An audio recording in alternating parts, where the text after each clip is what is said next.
Hello, everyone. Welcome to Smarter News. It is just a few minutes before 6:30 Eastern Time, 5:30 Central, and we are awaiting a live press conference from President Joe Biden and doing something truly unique that we have never done here on Smarter News before, and take a live event across multi-platforms. So we're live on YouTube, we're live on Instagram, and we will also be putting this up as a podcast a little bit later. So make sure if you have your podcast libraries to go ahead and add Smarter News into that. One of the other things we're able to do is broadcast live directly to our website on smarternews.com. So that gives you a completely different experience as well. But I love being able to interact with you during these live events because it's a great way to make sure that our reporting actually serves you. So if you have a question, if we can provide context, we will.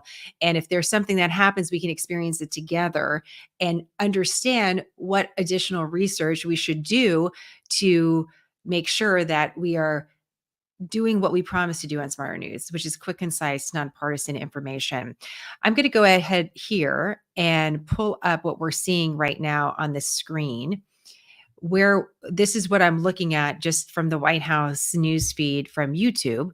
It's giving us just a kind of a blanket statement, if you will. President Biden holds a press conference. YouTube can sometimes be a little bit behind what the president is doing. And here's my tip. This is a tip when it comes to any sort of live event. Typically, if I'm looking for a live event, I don't go to YouTube for the White House. I go to their X feed because once their X feed is live, that says to me that they're getting ready to go. Sometimes on YouTube, they'll put something up for a long time and won't go to the event. And one of the things we've been noticing, our team actually had a conversation about this earlier today. It's been unique. It's been unique to see it this particular week, but the timing from the White House this week has been very difficult to track. Oftentimes we know when a press briefing is happening, when the press secretary is coming out and going to the microphone, and sometimes the press secretary can be late, 5, 10, 15 minutes, sometimes even 30 minutes. We've noticed this week it's been longer. It's been longer at some other departments as well. We have no idea what that means or why that's happening. And anything that we could share is just speculation, but I add that as context for what we're seeing today. And it's very interesting timing to see the press conference scheduled for such a late time in the day. And let me explain why I think that's important and why it matters. There's been a full day of activities that the president has gone through with his NATO counterparts. That's a lot of timing that you have to hit in order to hit a 6:30 Eastern press conference. For anyone, and I'm sharing this as someone who has done live television for a long time and has done some public speaking, late in the day after a full day of work to make the timing hit and to make sure you're crisp is very difficult to do, especially in front of a large audience live on television. 6:30 Eastern time is typically when our evening broadcasts from the major networks will take place. So that means ABC, NBC, CBS, these are their major news shows. And although many of us are not watching television as often as we once did, there's a really important reason why we should pay attention to these news shows that still remain a stalwart in broadcast networks. Because after those news shows, you start hitting prime time. And prime time still matters for the networks as far as their advertising dollars. So it is more difficult to say to the networks across the country, I'm going to do a live event from the White House, let's say at 8:30 prime time. And guess what? Everyone's going to take it because it's interrupting the business of the networks. It's also interesting to note this timing because for a broad swath of the country that is watching the news right now, it it it creates for the producers and the journalists that are a part of these evening news shows a question about whether or not they're going to take this event live and just roll it live throughout their broadcast, or if they're going to try to put on a regular news show and wait for the president of the United States. And so it's a tricky timing for a few different reasons. It's tricky just as if I was, and I'm not, nor do I think I ever will be. Let's see where the future takes us. If I was advising the president, my advice would not be to do a news conference at 6:30. I would say do it at 3. You have far less eyeballs. And if something goes awry, you have a chance to respond. You can say the lighting was bad, you didn't have a good lunch. You can say any number of things. You can get a response out. If you do it right at 6:30, we're all tired from a long day. You got a whole lot of attention on you. You have the potential that every single broadcast network is taking this live and people are home. So they're potentially watching it live. Maybe they're watching it live on YouTube or watching it on Instagram as Smarter News because they're making dinner. So now you have a captive audience and it's much more difficult to execute in a way that is smooth. And for anyone, Republican or Democrat, any president, a live news conference can be very difficult because the whole concept behind a live news conference is that you don't know exactly what questions are going to be asked. And you don't know exactly how the tone of the press conference can change depending on someone's question. For example, you may have an idea, and wouldn't be totally foreign that a press secretary could say to the press corps, let's say, I'm just hypothetical, hey, Wall Street Journal, I'm going to give you a question. What are you interested in? And the reporter says, well, I'm actually kind of interested in NATO. And the press secretary, okay, he's in. He's not going to be asking about the president's health. That for me, if a press secretary asks me what I'm curious about, I think being very vague is ethical. I think anything more than being totally vague is unethical. And that's not the relationship that you have with the press secretary. You don't owe them that. This is part of the press, being a free press, being able to ask the president anything that we want to ask him during a live news conference. But here's the other rolling of the dice. Let's say I have a question prepared and it is about NATO, and that's what I'd actually like to talk to the president about. But then somebody else asks something. For example, a journalist stands up and says, Mr. President, we've been asking you all week about the White House physician. But it's our understanding that an American president doesn't have to consult a White House physician and can seek an outside expert when it comes to their health. Mr. President, have you sought an outside expert regarding your health at any point over the last year? Let's just say, and then suddenly another person says, that's a really good question. I'm going to follow up on that. I'm going to change my question.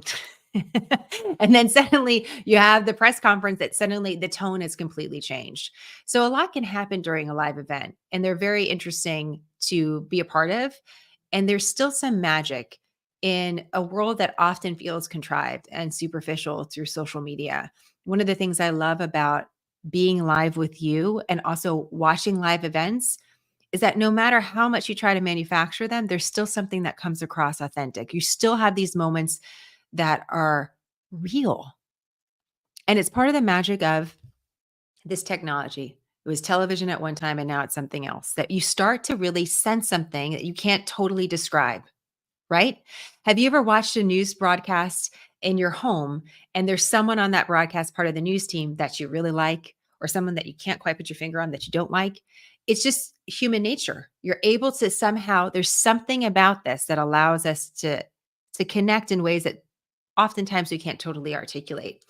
That's why the presidential debate has been such a huge news story for this president, because it's not just about some of the most obvious things that happened during the debate. It's also about a feeling that the audience got while watching. And that feeling cannot totally be explained away. And that's why there is a question here where we're watching a lot of folks talk about how this is a big moment for the president. I spoke about that earlier on Instagram today. It could be described as a make or break moment where there's a question about whatever happens during this news conference, if it's even going to matter. Let me share something with you. I'm just going to do a little refreshing here. I find, I know there's been a lot of controversy in the past about X.com or Twitter, or however you want to. I'm never going to stop saying Twitter. I apologize. It's inaccurate, but I'm never going to stop saying Twitter about, who owns it and what's going on. Blah, blah, blah, blah. Anyway, that's my blah, blah, blah, blah. See, at the end of the day, you start losing your words. Anyhow, I really, for me as a journalist, Twitter is so helpful because in many ways, it's the most current newswire you can look at. You have to be very cautious with it, but it also allows you to do things like I'm doing right now, which is checking in on different members of the White House press corps that are often there. I'm going to check one more. and see if anyone's saying anything about the timing for the president. See if we have any insight. Yeah, I don't see anything right now. So while we have a little bit of time, and here's what I'm going to do. If we're going to sit here for, we could listen, I'll spend as much time with you as I possibly can. I mean, let's talk. But if it looks like it's too long, what I'll probably do is pull up some live coverage from an ABC or CBS. We can kind of dip in and see what is the conversation like. It, the White House press corps, the senior White House correspondents are often the folks that are present in the press briefing room that we see on a regular basis. But in big events like this, every once in a while, one of the major news anchors will say, "I'm gonna be there too." You never know what that dynamic is going to look like, which is pretty interesting. Something happened a little bit earlier, and when I popped on as I was getting ready for you, I was listening to a few different panels. All the boxes, the Brady Bunch boxes, right? And they were talking about a gaffe that the president made, and that it just happened, and I had no idea what they were talking about. So I was able to find it, and I want to see if I can go ahead and pull it up for you. Apparently, this is one of the final meetings that happened during this big NATO summit. That's really important. I mean, NATO is the largest military alliance in the entire world. So it matters. And this was sort of the end, again, of a long day of meetings. And the president made a mistake. Because we have a little bit of time, I want to show you what transpired because this is what they were talking about. And I have a feeling you're going to be seeing it as well. So here we go. Ukraine will prevail in this war, and we'll stand with them every single step of the way. That's what the compact says, loudly and clearly. And now I want to hand it over to the president of Ukraine, who has as much courage as he has determination. Ladies and gentlemen, President Putin. President Putin. You can beat President Putin. President Zelensky. I'm so focused on beating Putin, we got to worry about it. Anyway, Mr. President. I'm better. You are a hell of a lot better. Thank you so much. Thank you very much. Well, not a bad recovery from President Zelensky right there. I'm better. That's good. Maybe that's a good t-shirt, right? And you see President Biden caught himself in that he quickly said it as soon as he said it, he caught himself. And, I don't weigh in on any sort of political issues. I prefer not to, just personally, just in general. That's my nature. But also, you have enough people talking to you about what they think about politics. I don't think you need another. I think we actually just need journalists that are doing their job and making sure that we are serving the public and that you have a place that's trustworthy to go. I think that's actually the biggest priority. Where I will share some thoughts and insight when it comes to media and journalism in general. And I was just speaking to Dr. Appel just yesterday. We were talking about the presidential history and the different medical problems that a variety of different presidents have had. Let me go ahead and pull up our other screen so we can just keep an eye on things. And I asked him before the interview, why. I said, listen, you're a really smart guy. You have a 25,000 degrees. You've published 21 books, and you know the complete medical histories of every single president going back to President George Washington. Can you help explain something that happens in my brain? Despite 20 years of being a journalist, less than that being on the air, I said, no matter how much I practice, no matter how many times I say a name out loud to myself, in the car, in front of a camera, and practice someone's name like Dr. Appel, because the way it was spelled it could be April, you didn't know how it was spelled. I could say it right 10 times, and then I'll get on something live and I'll screw it up. And I said, why does that happen to me? Why am I not better at this point? Why do those mistakes still happen? And he said, well, first of all, you're human. And I said, that's not a good answer. I don't like that answer. I prefer something different. But then he also said I don't know the total neurological reason for that, but it could be because you're so focused on it. It's the exact thing that you focus on that you end up tripping over. So anyhow, we know that these sort of mistakes can happen, that being human is something that unfortunately we cannot all avoid. We are human, and human nature means we will make some mistakes. There is a point, though, as we know, with someone in a leadership position where those mistakes and a pattern of mistakes or behavior raise concerns. And that's where we are with President Biden. There's been many questions, and I'm happy to try to answer a few of them again as we're waiting about the future and what the future could look like. And here we are. One of the things we said at the beginning of the week in Scoop is where we start this week, we really don't know where we can end it. The president is firmly in the race. He's not going anywhere. And he has said that over consistently. I was just listening to some former Obama officials who have their own podcast, Pod Save America. Have you guys listened to that at all? It's actually a great podcast to listen. You got to be careful with the language. There's a lot of swear words. I'm just telling you, because you might have kids in the car or something like that. There's a lot, it's kind of stunning, but there's a lot of swear words, but their insight is really good. And one of the things that they said is that doesn't really tell us that much, because the minute that President Biden would show any indication that he could be considering a different option, the floodgates would open and there'd be no coming back from it. I thought that was helpful to think about just from a media strategy perspective, political perspective. Is there any questions that I can answer for you guys? Or is there anything that you would like to talk about before we jump in and hopefully see the president? Let me go ahead and do my fancy unscientific Twitter check. No, and still nothing is up on there. I have to tell you, I'm really surprised by this because it's such a big event. And different White Houses have very different personalities when it comes to being on time. Some are to the T. Like if something would start at 12:05, the Trump administration actually was very good about hitting exact numbers when it came to showing up for press briefings or press events. They were very crisp and precise about that. I have no idea why, because obviously there were other things where the administration didn't seem as disciplined. There could be policy questions that didn't seem quite as disciplined, but for that, you could depend on them for that. The Obama administration as well. A little bit later in the administration, it changed a little bit, but once you're in office for a long time, you start having like a little bit of leeway. The Obama administration also very crisp, very on time. It's part of just being professional too, because you have oftentimes so many networks waiting to hear you speak.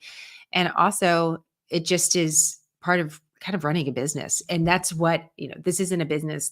The White House isn't a business. It's a public service. But it's the way of showing respect to the press corps, to the American people, to the broadcast networks that are waiting for you. And one of the things we don't know, and thank you, Peggy. Peggy's checking in for me. Still nothing from any of the networks. I appreciate that. You guys are like our producers, which I love on the side. One of the things I am curious about is often we will go into a press conference where you will have an understanding of how many questions will be asked. And there was a question at the beginning of this week, whether or not President Biden would hold a news conference by himself, or perhaps say, I'll hold a news conference with President Zelensky and we'll do it together. In which case we would know that typically that means there would be like 2 or 3 questions for each person. And then we would be done and the press conference would be over in about 30 minutes. We don't really have any indication of what this is going to look like and how many questions the president will take. And again, different presidents have different pacing. President Obama liked long answers. So sometimes he could answer one question, 5, 6, 7 minutes. President Trump would have a different style. He would be more quick, but he could also go on a more of a tangent, and the way presidents speak, the rhythm in which they speak really affects your experience as a viewer.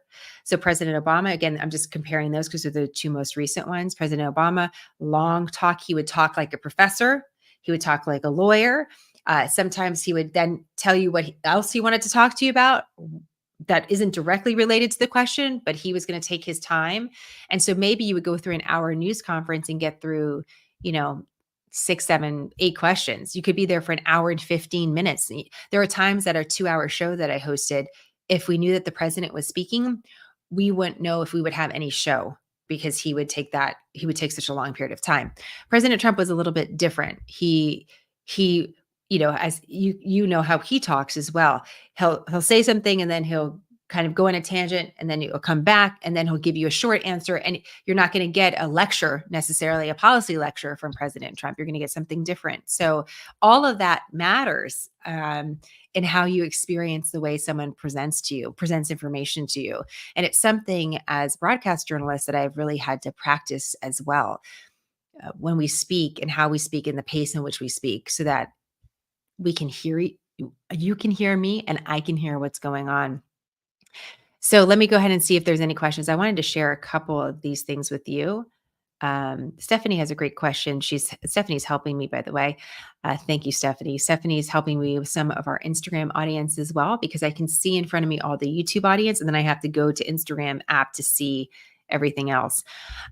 This is from Instagram. I'm curious which White House folks you follow on Twitter, Jenna. I follow all of them. Do you mean the press corps, or do you mean the different positions? There are a couple of White House press correspondents that I in particular really liked to follow and have followed for a long time. There are people that will show up in the press briefing room. One is Kelly O'Donnell. She works for ABC. Let me go ahead and see if I could pull her up. Kelly is extremely classy. She's been working in Washington, D.C. for years. I'm going to pull this up for you so you could see it as well. Let me just remove that. I can see what's going on with YouTube and the president. Let me go ahead and share this.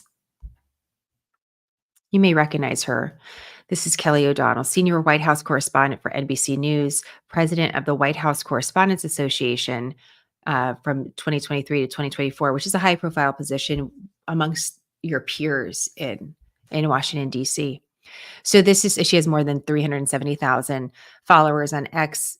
She's an excellent follow. So I would follow her. She's not going to be as quick with things. Some people are tweeting all the time, but as far as insightful, interesting, good questions, she's the one that this week during a press briefing, when they were super tense between the press secretary and the White House press corps, kind of took it all down a notch. And was very pointed with the press secretary of like, this is the reason why we're asking these questions. And this is why it's important. And she has this sort of seniority in the press briefing room to do that. So she's someone I really like following. Someone that I've interviewed before too. I mean, this is taking you back to prehistoric times when I was still on television, but I really enjoyed interviewing him when he was really working for the Washington Post. Now he's working for CBS News. This is Ed O'Keefe. And so Ed O'Keefe had this to give you kind of two different styles. So Ed now works for CBS, unlike Kelly in the press briefing room on just the other day, I believe it was Tuesday. Ed was more adversarial with the press secretary. He's not afraid to ask tough questions and to, I don't want to say agitate, but be very direct. He's not going to try to sugarcoat it. He's trying to get an answer. And he's been a very well-respected journalist in Washington, D.C. for many years. So those are some folks that I like to follow as well.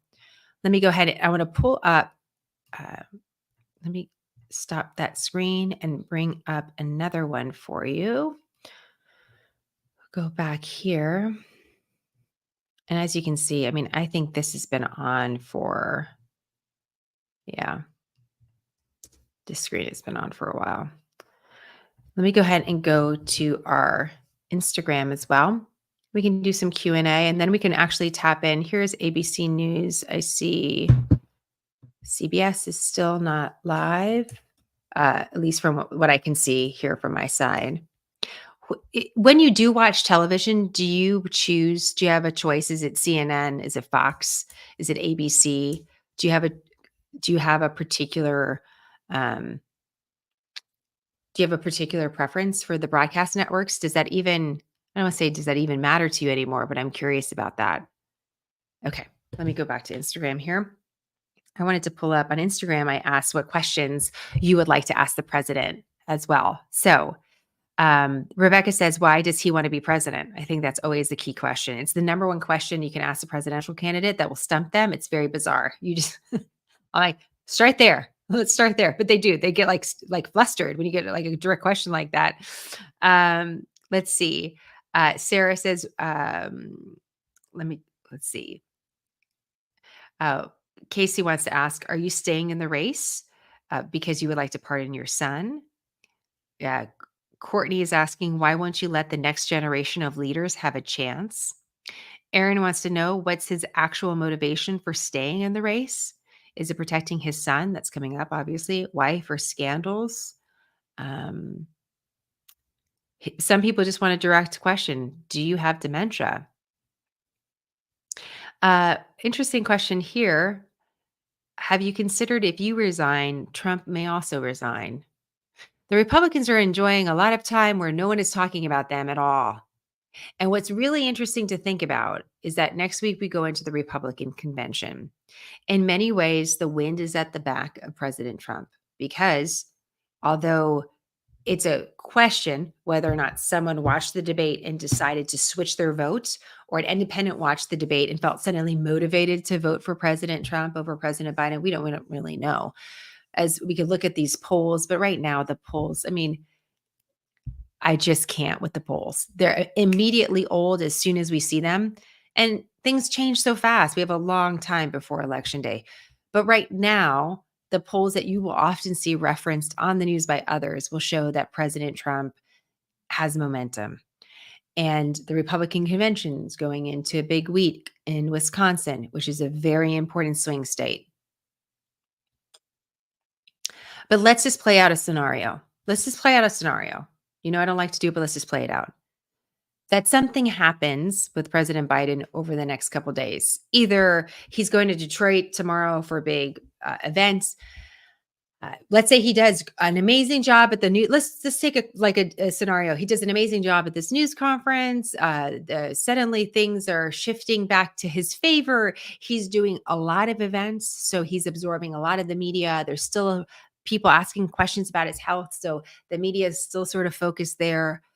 And the Republicans just don't get attention at their convention. Like they just, they're like, oh, President Trump's speaking. But there's still a question whether or not he's going to get sentenced in September and whether or not he could actually be serving behind bars as we go into Election Day. I mean, these are real scenarios. There's also a real scenario, by the way, based on the recent Supreme Court ruling on presidential immunity, that the case against him in New York actually falls apart despite the conviction, and the case needs to be retried. So there's a lot of crazy things that can happen over the next couple of weeks.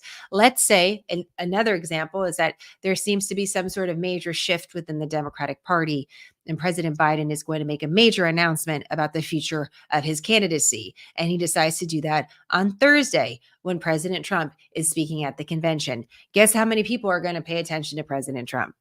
The President of the United States is speaking. So it's the timing of this is fascinating.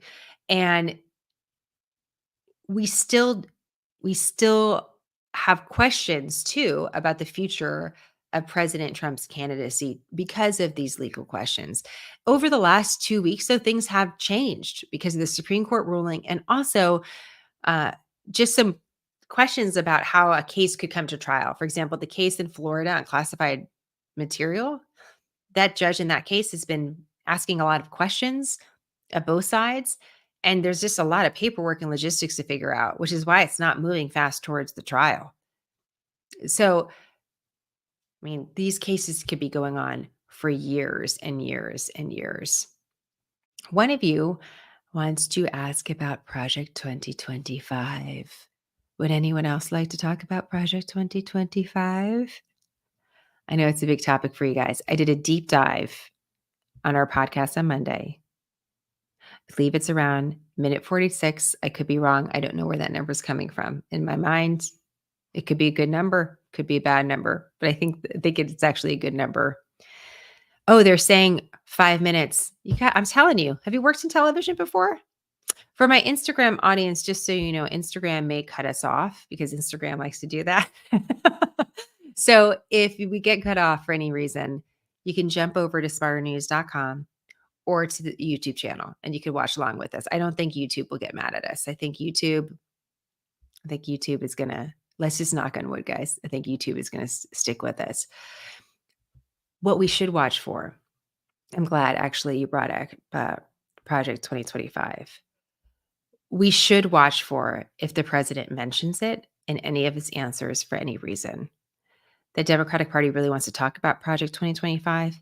It is a policy guide, futuristic policy guide for the next conservative administration that could be elected and take over the White House, done by the Heritage Foundation, which is one of the most prominent conservative think tanks in Washington, D.C. Despite its title, it was published in 2023.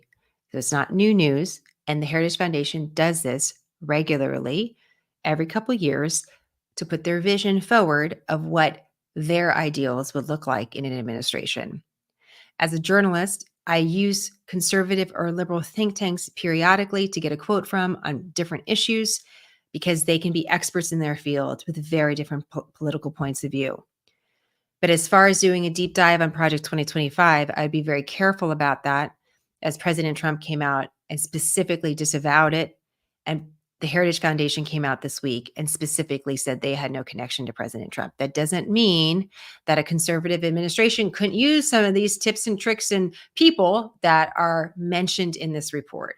But I think we have to place it editorially in our lives in a healthy place. Once you start seeing one political party grab hold of something, we have to ask the reason why. And so it's being used by the Democrats right now to say, wait, look over there, look at what they're planning to do. But President Trump and his team said, we're not planning to do that.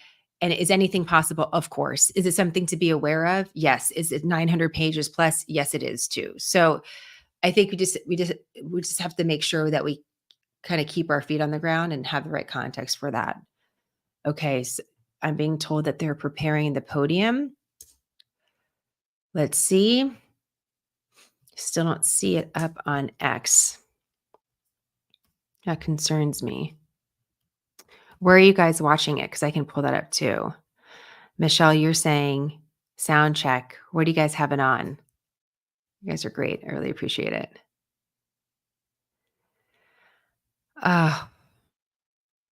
Listen to this from the Associated Press. Quote, the timing of the news conference President Joe Biden is set to hold Thursday has been changed to no earlier than 7 p.m. Eastern and could be held later due to events at the NATO summit. What did we just talk about at the beginning of this? This is like trying to do a wedding, you guys. Like you have everything timed. You want to do the toast at the end of the night at 10 o'clock. It's hard to get there on time. You got to walk down the aisle. You got to do the dance. You got to do photographs. Like it's hard to hit that. And then they want you out of there by 11 or you're going to have to pay extra. I mean, you know what I mean? This is what we're talking. It's the same thing. I know it's the White House. It's the same thing. It's all the same thing. So, okay. So you're watching it on Fox. Thank you so much. AP website. Great idea. Let me go ahead to go to there and pull that up too. I want to make sure you guys get the best stuff, and I'm sorry that it's taking a little while. Is there any other questions I can answer? Was that helpful for, 2025? Sorry. That's just, some music that the AP is playing. Is there anything else I could just talk about while we're getting ready? Or is there anything that you're curious about that we could discuss? I feel like no matter how much we want to get off of this story, it's hard. It's a hard story to ignore. And it is the president of the United States. So until there is some peace on this, and I don't know what that would look like, let me ask you a question. This is actually a really important question. Jen Psaki, the former White House press secretary for President Biden, she was a very good press secretary.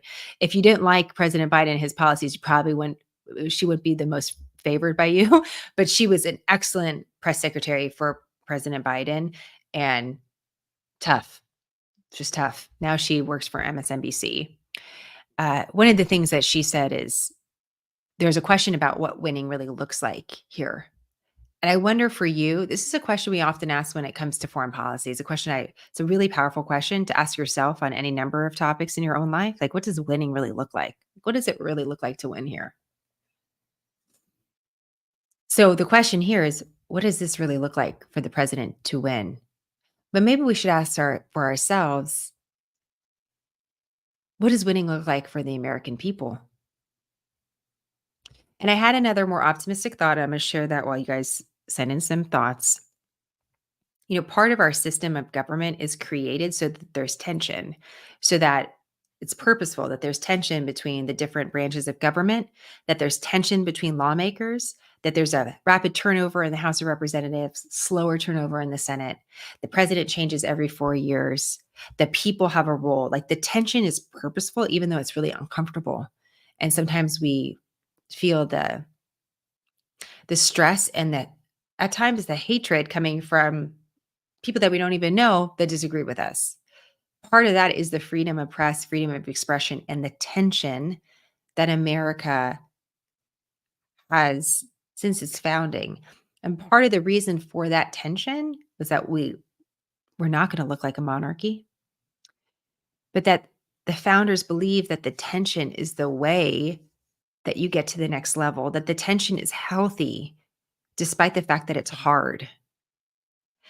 And the way that this could be applied to the country now is we could talk about the kind of this rich and righteous political debate that we're having. I wonder if we're working through something to get to that next level. The Democrats chose not to have any tension in their primaries. I mean, they had a sitting president who wanted to run for re-election again. That's not unusual to say, well, we're not going to let anyone challenge him. I mean, he's the president, so we're going to go with him. But the tension of competition creates validation for a presidential candidate and a test for them. They have to answer questions. They have to debate someone. So, President Trump didn't do any debates, but he watched a whole lot of debates with his fellow Republicans, and we saw that tension play out within the Republican Party. It's not exactly the easiest thing to watch, but the tension was there, and it allowed questions and it allowed people to try out how is the public going to react to this. The Democrats did not have that.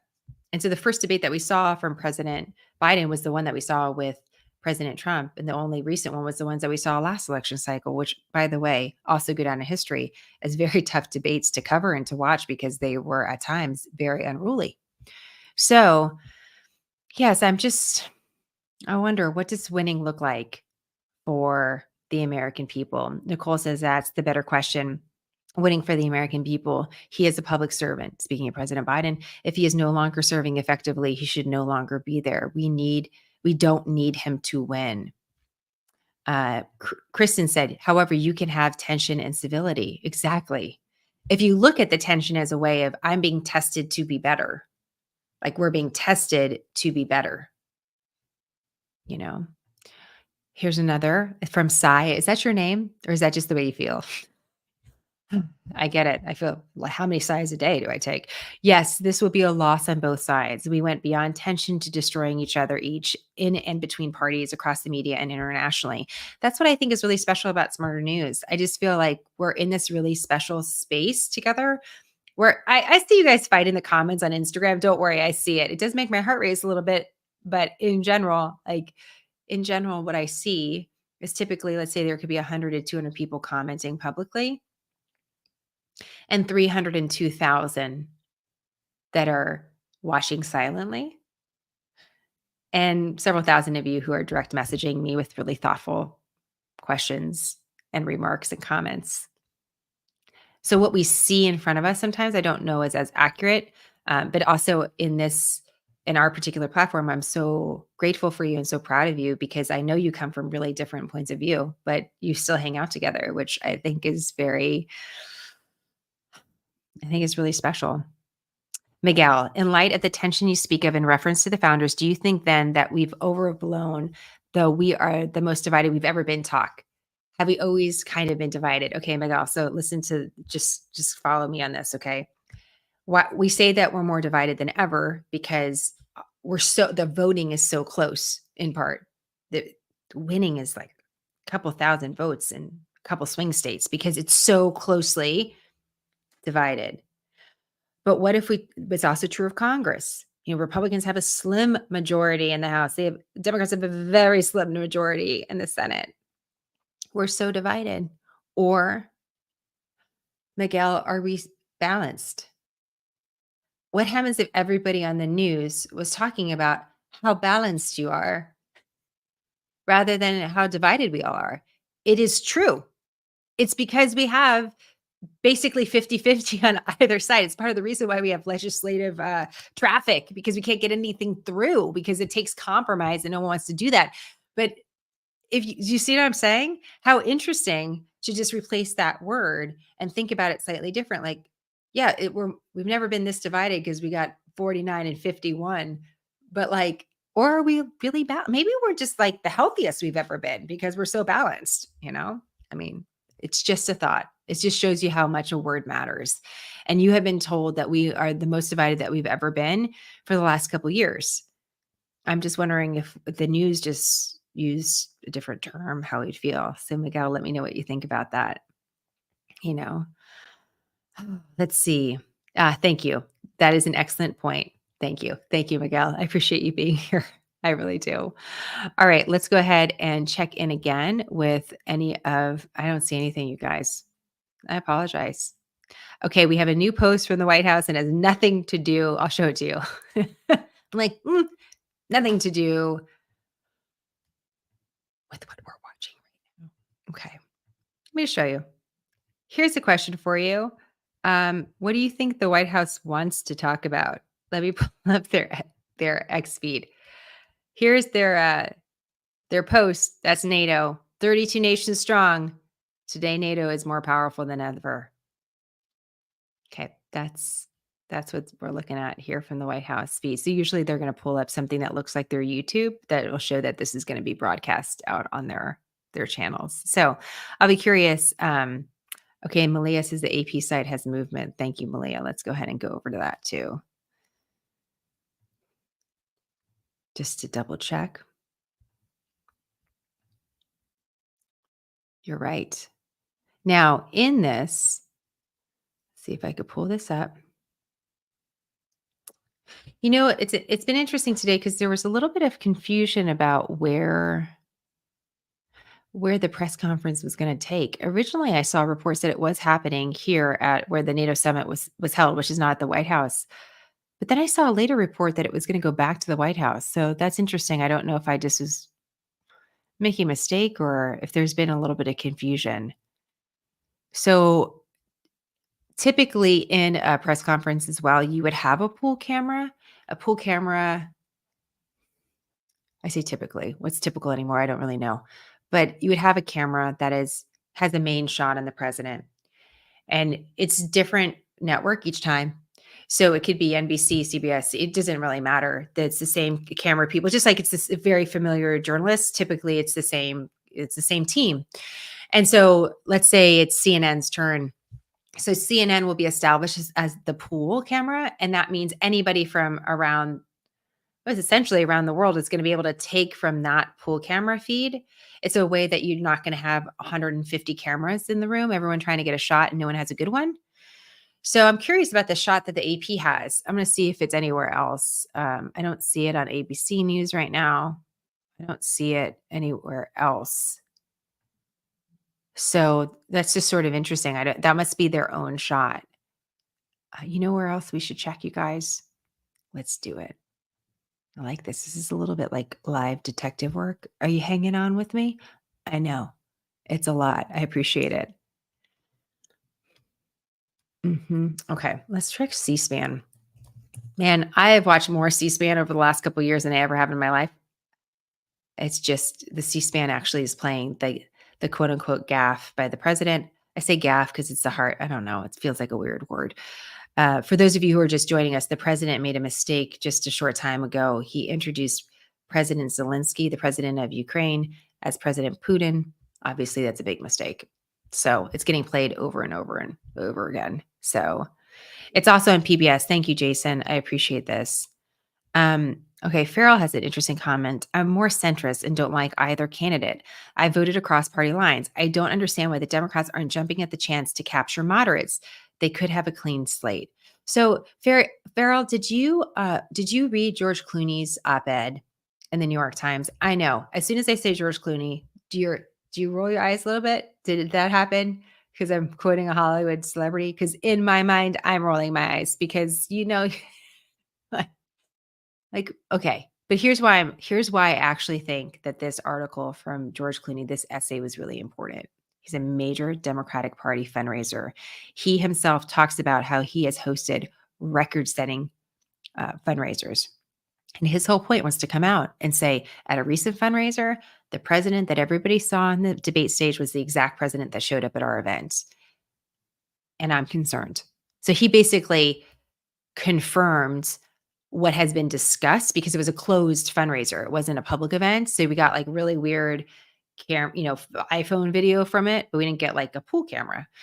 And that's a blow. I mean, that's a really big blow from a major Democratic Party fundraiser. And one of the things that he said, though, is he was very specific about what should happen. It wasn't that Vice President Harris should take the nomination. It's that he mentioned several high-profile Democrats, including Gavin Newsom, including the governor of Michigan, and a few others, and Kamala Harris, and said the Democratic Party should have a rich debate and get them all on stage to map out what their vision is for the country, and that the party would emerge stronger with a clearer platform because their convention's in August. And once, just what I was talking about, tension, right? They're going to test each other out and they're going to come to a conclusion. And let me tell you something. What would that cause? A whole lot of press. And how many people are going to be paying close attention to President Trump's events that maybe would gather press? There's going to be a whole lot of energy that the Democrats could suck into the party, including courting those that feel politically lost. And so I thought that was a very interesting, very specific plan that was put out by George Clooney. So I thought that was interesting. Nicole again says that the American people deserve some vision casting, not just comparing track records. That's also something we talked about in Scoop this week, Nicole. I'm so glad that you brought it up. It's right now, it's a referendum. Each party's having a referendum on each other, and they're not really talking about the future and what the future looks like in their promises. It's part of the reason why Project 2025, by the way, is catching on and has caught on so much. First of all, it's very, very conservative thinking that to some is going to be abrasive, right? So that's for the Democrats, they want to highlight that and say, well, see, there's the vision, But part of the reason why Project 2025 is getting that attention is because the Trump team hasn't put out a very clear vision of what their policies look like. And neither has the Biden administration. I mean, the Biden team, I shouldn't say the administration. It's more to point back and say, well, we're going to do more of this. Like things have worked out pretty good. You feel pretty good, right? That, the job market looks okay. The economy looks okay. We know inflation is still an issue, but it's going in the right direction. So we're just going to keep on.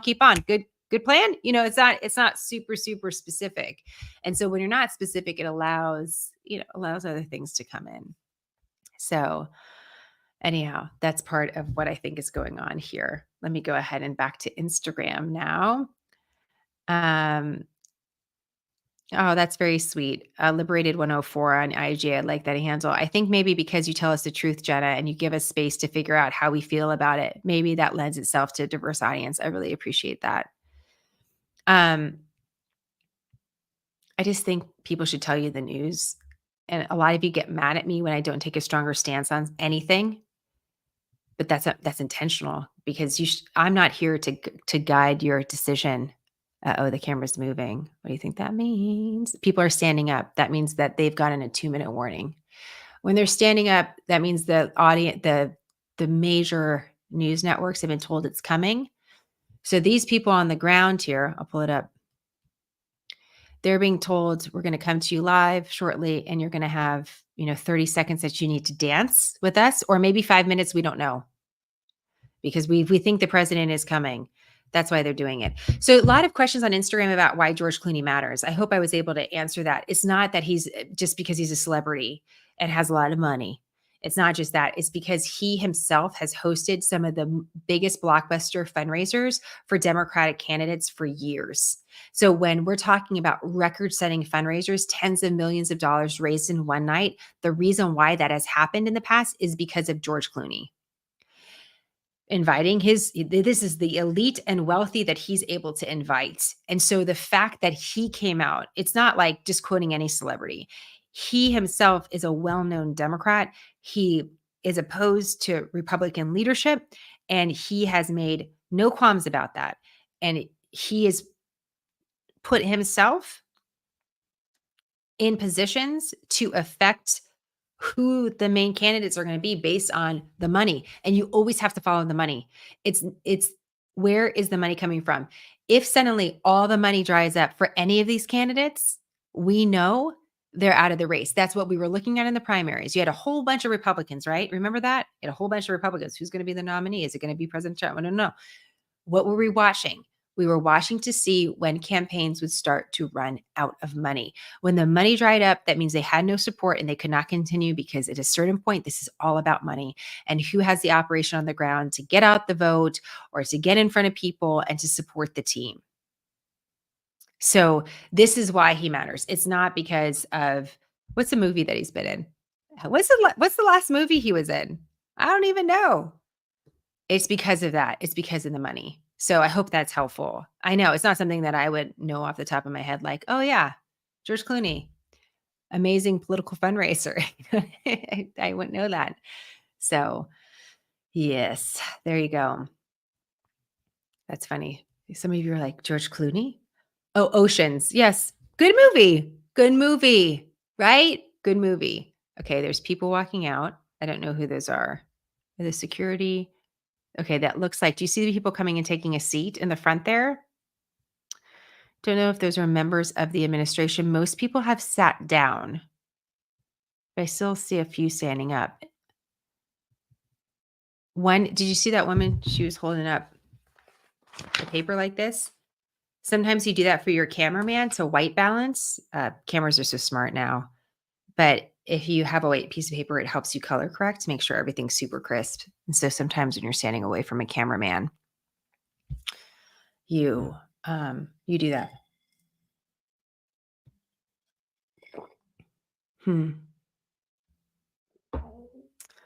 Oh, Miguel, thank you so much. Miguel, I don't even know how you did that. Did you can you send a tip on YouTube?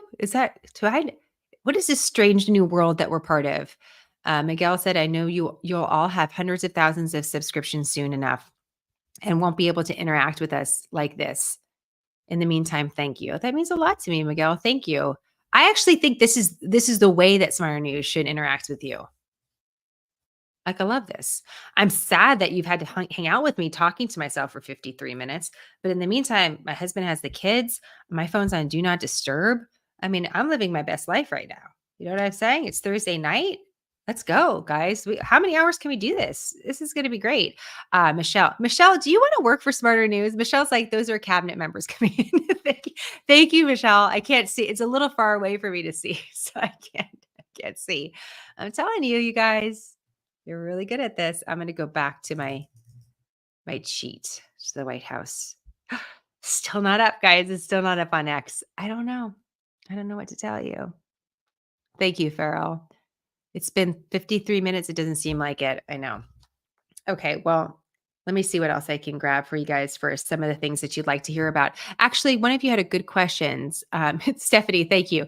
This is the best girls' night, except with Miguel. Miguel is here, and I see a couple other guys here too. So it's it's more like a happy hour. Did you guys get your free Slurpee today? I mean, there's still time. So I feel like if this doesn't go well, we're still here in 3 hours. We should all go get a Coke Slurpee, which is my favorite thing ever. Oh, okay, cool. Miguel saying LOL is called a super chat. It's a way of tipping you on YouTube during live streams. You learn. Look at what we've learned together. I appreciate that. The truth is I'm still trying to figure out the business model for Smarter News. And those tips that come in really, really help us. So thank you. Some of you may know that YouTube kicked us off. They demonetized us. I shouldn't say it too loud because then they might hear us. They demonetized us because we were doing a lot of shorts so that we would pull, like, let's say Secretary Blinken said something interesting. And we thought, like, I want to put you in direct contact with a soundbite without my analysis of it because that's you have enough analysis. I just want you to hear what was said. For example, that the gaffe by, and I should probably play that again, shouldn't I, of the president, because there's probably new audience members now. The gaffe that President Biden made earlier, like I would cut the whole thing so you could see the whole thing and not have me in like a green screen, like pointing to it. YouTube demonetized us because they said that we didn't, it didn't we didn't change the content enough, that we couldn't just post straight sound bites, which sounds weird because that makes news delivery without partisanship or analysis very difficult. But that just gives you an example. So what we did is we sat here and a few members of my team erased every single YouTube video I've done for the last 7 years. True story. Except for the ones that have me in it. And then we crossed our fingers and asked YouTube if that was, because it was fine. We need to change and refresh the channel anyways. So it's okay. It's painful, but it's okay. I'm ready. Let's start fresh and start new. And then we said, okay, well, you can reapply for monetization, which is also a very painful process when you go through it the first time. And they were like, okay, you're back on. Everything's fine. I was like, okay, so here we are. So you'll see some commercials in our stuff too. I mean, we'll see. Subscriptions really matter. So if you like what we're doing here, please subscribe. If you're on Instagram, YouTube is a good way that for the longer things that I do, that you can just kind of keep up with us. And I always think you need to back up to whatever platform you enjoy using the most, because I've also been threatened to be taken off of Instagram too. Yeah, Tamerica, thank you. Ouch, that's terrible. It was. I really appreciate it. Do I have a Patreon account for Smart News? No, just because we have so many different accounts and I feel like you guys have enough to like mess around with. Am I wrong? I think this is a good question by Musique. Is that how I would say it? Tell me. Is Biden going to speak? I don't know. The longer this goes on, though, now this is becoming the story. You see how things change. This is why you got to be really careful about news conferences. And if you say you're going to go live at a certain time, I don't care if you're a Republican or a Democrat. If you don't do it, the question is why? Is it just because you're having conversations in the background? Are you getting a makeup touch up? Do you need something to eat? Was there a fight? What do we need to know? Like, this is what is that about? Now this is going to become a story. Watch, it's going to become a story. And if this is not, if the president's team was trying to stop questions about his finesse, his crispness, his ability to lead, this is not what you do to your president. Let's take it off of President Biden for a second. And I'm being serious here because this is also about media teams. And I'm happy to answer some questions on that too, just from the point of view of a journalist. I've never worked in those teams, but these are some things that the candidate may not be doing, or the president may not be doing his teams any favors. When he makes mistakes after all the work that they're doing, it's creating a problem for them instead of helping them. But in this situation, if the team wasn't sure that this was a time that he could hit, and they did not have, if anyone had a 1% question mark on it, they shouldn't have done it. Because now the question is why? Now the question is why? And maybe it has nothing to do with the president. Maybe it has something to do with something else. We'll never know. So, yeah. Eduardo, great to see you. First time here. Hello, everyone. I appreciate it. Eric says it's not after 8. Okay, wait a minute. Someone's walking to the podium. Who is it? They're putting out something. Okay, for our Instagram audience, if Instagram cuts you off, I'd love to come back on, but I'm not sure that it will allow me. So let's see what happens. And if I lose you, then please come join us on YouTube. And if you don't like YouTube, just go to smarternews.com. This is actually broadcasting live on Smarter News. Should I show you that? And now I'm worried I'm going to like leave. As soon as I leave, the president's going to come on. But let me show you. It's going to be weird because it's going to be delayed. Let's show you what's going on here. Real quick. Someone keep an eye on this stage, okay? Let me share this to you. I think it's important just so you also know if anything happens with our social media accounts. So just so you see, this is our website. So everything that you see on Instagram and other content, we do a lot of content that doesn't get on Instagram, is in these boxes. So they look exactly like Instagram in many ways. So you're able to easily navigate and get your top news. We're going to click on one thing and you're going to see, oh, did I do that? I have a lot of tabs open right now, guys. I don't know if that was a good idea. Let's see if I could. Oh, there's the NATO summit. So that was our write-up on that. Just something quick and easy. This is something you can save to your homepage. And then, okay, the president's up. Let's go. Stand by.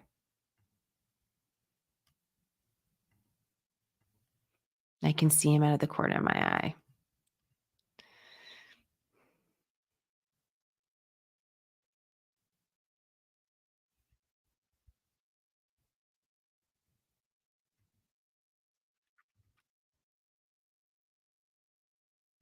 Hang on.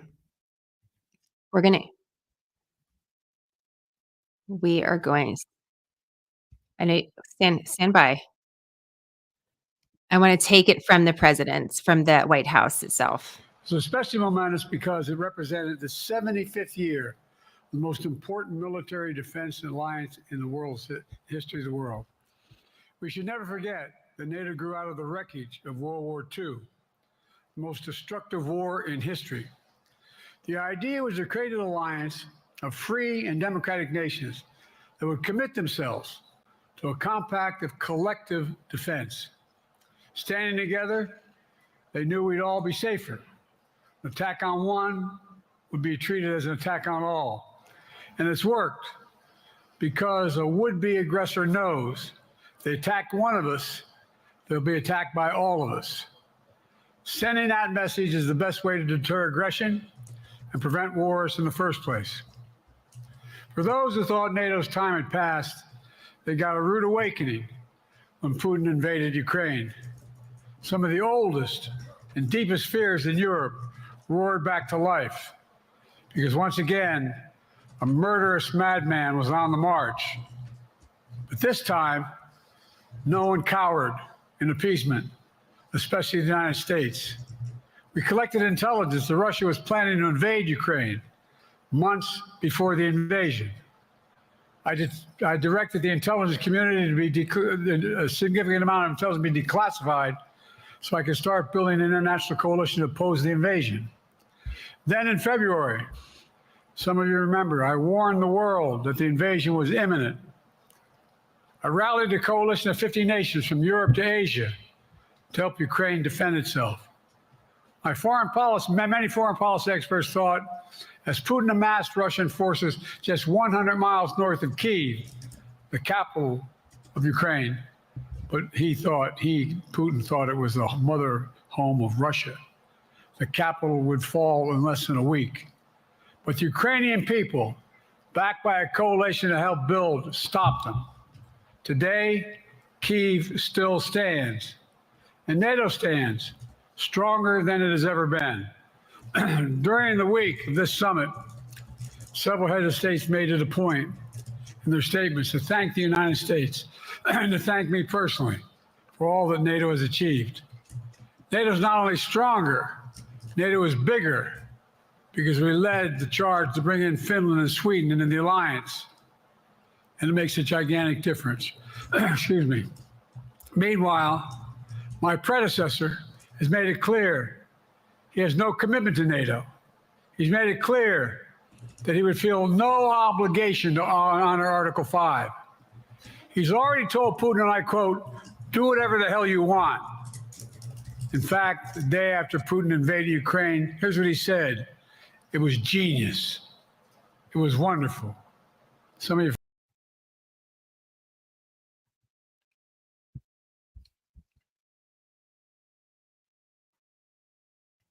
And I believe the obligation of Article 5 is sacred. And I would remind all Americans, Article 5 is invoked only once in NATO's long history, and that was to defend America after 9/11. I made it clear that I will not bow down to Putin. I will not walk away from Ukraine. I will keep NATO strong. That's exactly what we did, and exactly what we'll continue to do. Now, the future of American policy is up to the American people. This is much more than the political question. It's more than that. It's a national security issue. Don't reduce this to the usual testament that people talk about, issues of being a political campaign. It's far too important. It's about the world we live in for decades to come. Every American must ask herself or himself, is the world safer with NATO? Are you safer? Is your family safer? I believe the American people know. The answer to all those questions is yes. And I believe the American people understand that America is stronger because of our alliances. I believe the American consensus from Truman to Reagan to me still holds today. America cannot retreat from the world. We must lead the world. We're an indispensable nation, as Madeleine Albright wrote. Now let me turn to three other key issues. Just this morning, we had a great economic report showing inflation is down. Overall prices fell last month. Core inflation is the lowest it's been in 3 years. Prices are falling for cars, appliances, and airfares. Grocery prices have fallen since the start of the year. We're going to keep working to take down corporate greed to bring those prices down further. Meanwhile, Trump's calling for a 10% tariff on everything Americans buy, including food from overseas, vegetables, and other necessities. And economists tell us that that would cost the average American working family another $2,500 a year. It's a tax of $2,500 a year. Second, our efforts to secure the border, southern border, is working. After Trump killed the bipartisan effort to secure the border, Republicans and Democrats had worked on, because he thought it would benefit me and make him a loser, Republicans walked away. So I took executive action last month. As a consequence, working with Mexico, border encounters have gone down over 50%. The current level is lower today than when Trump left office. Third, for months, the United States has been working to secure a ceasefire in Gaza, to bring the hostages home, to create a path for peace and stability in the Middle East. 6 weeks ago, I laid out a detailed plan in writing. It was endorsed by the UN Security Council, the G7. That framework is now agreed on by both Israel and Hamas. So I sent my team to the region to hammer out the details. These are difficult, complex issues. There's still gaps to close. We're making progress. The trend is positive, and I'm determined to get this deal done and bring an end to this war, which should end now. Let me conclude where I began. We're the United States of America. We are the indispensable nation. Our leadership matters. Our partnerships matter. This moment matters. We must rise to meet it. With that, I'll take your questions. I've been given a list of people to call on here. Reuters, Jeff Mason.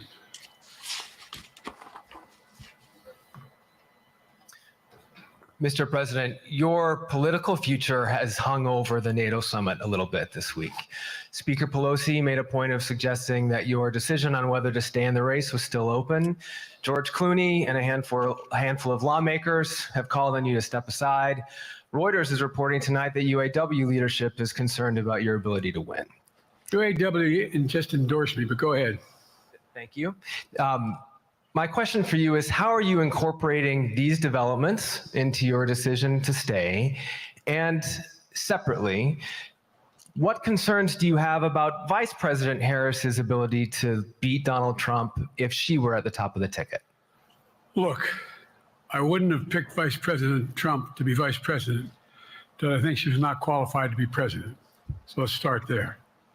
Number one, the fact is that the consideration is that I think I'm the most qualified person to run for president. I beat him once, and I will beat him again.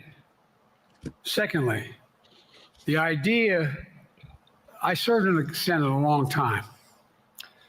The idea that senators and congressmen running for office worry about the ticket is not unusual. And I might add, there are at least 5 presidents running or incumbent presidents who had lower numbers than I have now, later in the campaign. So there's a long way to go in this campaign. And so I'm just going to keep moving. And because, look, I got more work to do. We got more work to finish. There's so much, we made so much progress. Think about it. Think about where we are economically relative to the rest of the world. Name me a world leader who wouldn't want to trade places with our economy. We've created over 800,000 manufacturing jobs, 1.5 million jobs. I mean, so things are moving. We got more to go. Working class people still need help. Corporate greed is still at large. Their prices, the corporate profits have doubled since the pandemic. They're coming down. And so I'm optimistic about where things are going. Danny Kemp, AFP. Thanks. Thank you, Mr. President. I wanted to ask you about you mixed up Presidents Zelensky and Putin earlier today. And you now have sort of your key allies, including the British Prime Minister, the President of France, the German Chancellor having to step in and make excuses for you on that. And officials here are saying off the record that your decline has become noticeable. Hasn't this now, frankly, become damaging for America's standing in the world? Thank you. Did you see any damage to our standing in my leading this conference? Have you seen a more successful conference? What do you think? And the Putin piece, I was talking about Putin, and I said, and now, at the very end, I said, Putin. I said, no, I'm sorry, it's Zelensky. And then I added 5 other names. Look, guys, the idea anybody suggests that we haven't had an incredibly successful conference. How many times did you hear in that conference, I know it sounds too self-serving, but other leaders, heads of state, in thanking me, saying the reason we're together is because of Biden, because Biden did the following. Look, folks, this is well, anyway, I thought it was the most successful conference I've attended in a long time, and find me a world leader who didn't think it was. Next one, Nancy Cordes, CBS. Thank you, Mr. President. You mentioned other instances in history where presidents have faced a challenge, but what makes this moment in history so unique is that it is not your enemies who are calling on you to reconsider your decision to stay in the race. It's your friends, supporters, people who think you've done a great job over the past 4 years. Have you spent time thinking about what it would mean for your legacy, which you've worked decades to build, if you stay in the race, despite the concerns that voters say they have, and you lose to someone who you yourself have argued is unfit to return to the Oval Office? Well, look, I'm not in this for my legacy. I'm in this to complete the job I started. As you recall, understandably, many of you and many economists thought my initial initiatives that I put forward, can't do that, it's going to cause inflation, things are going to skyrocket, the debt's going to go up.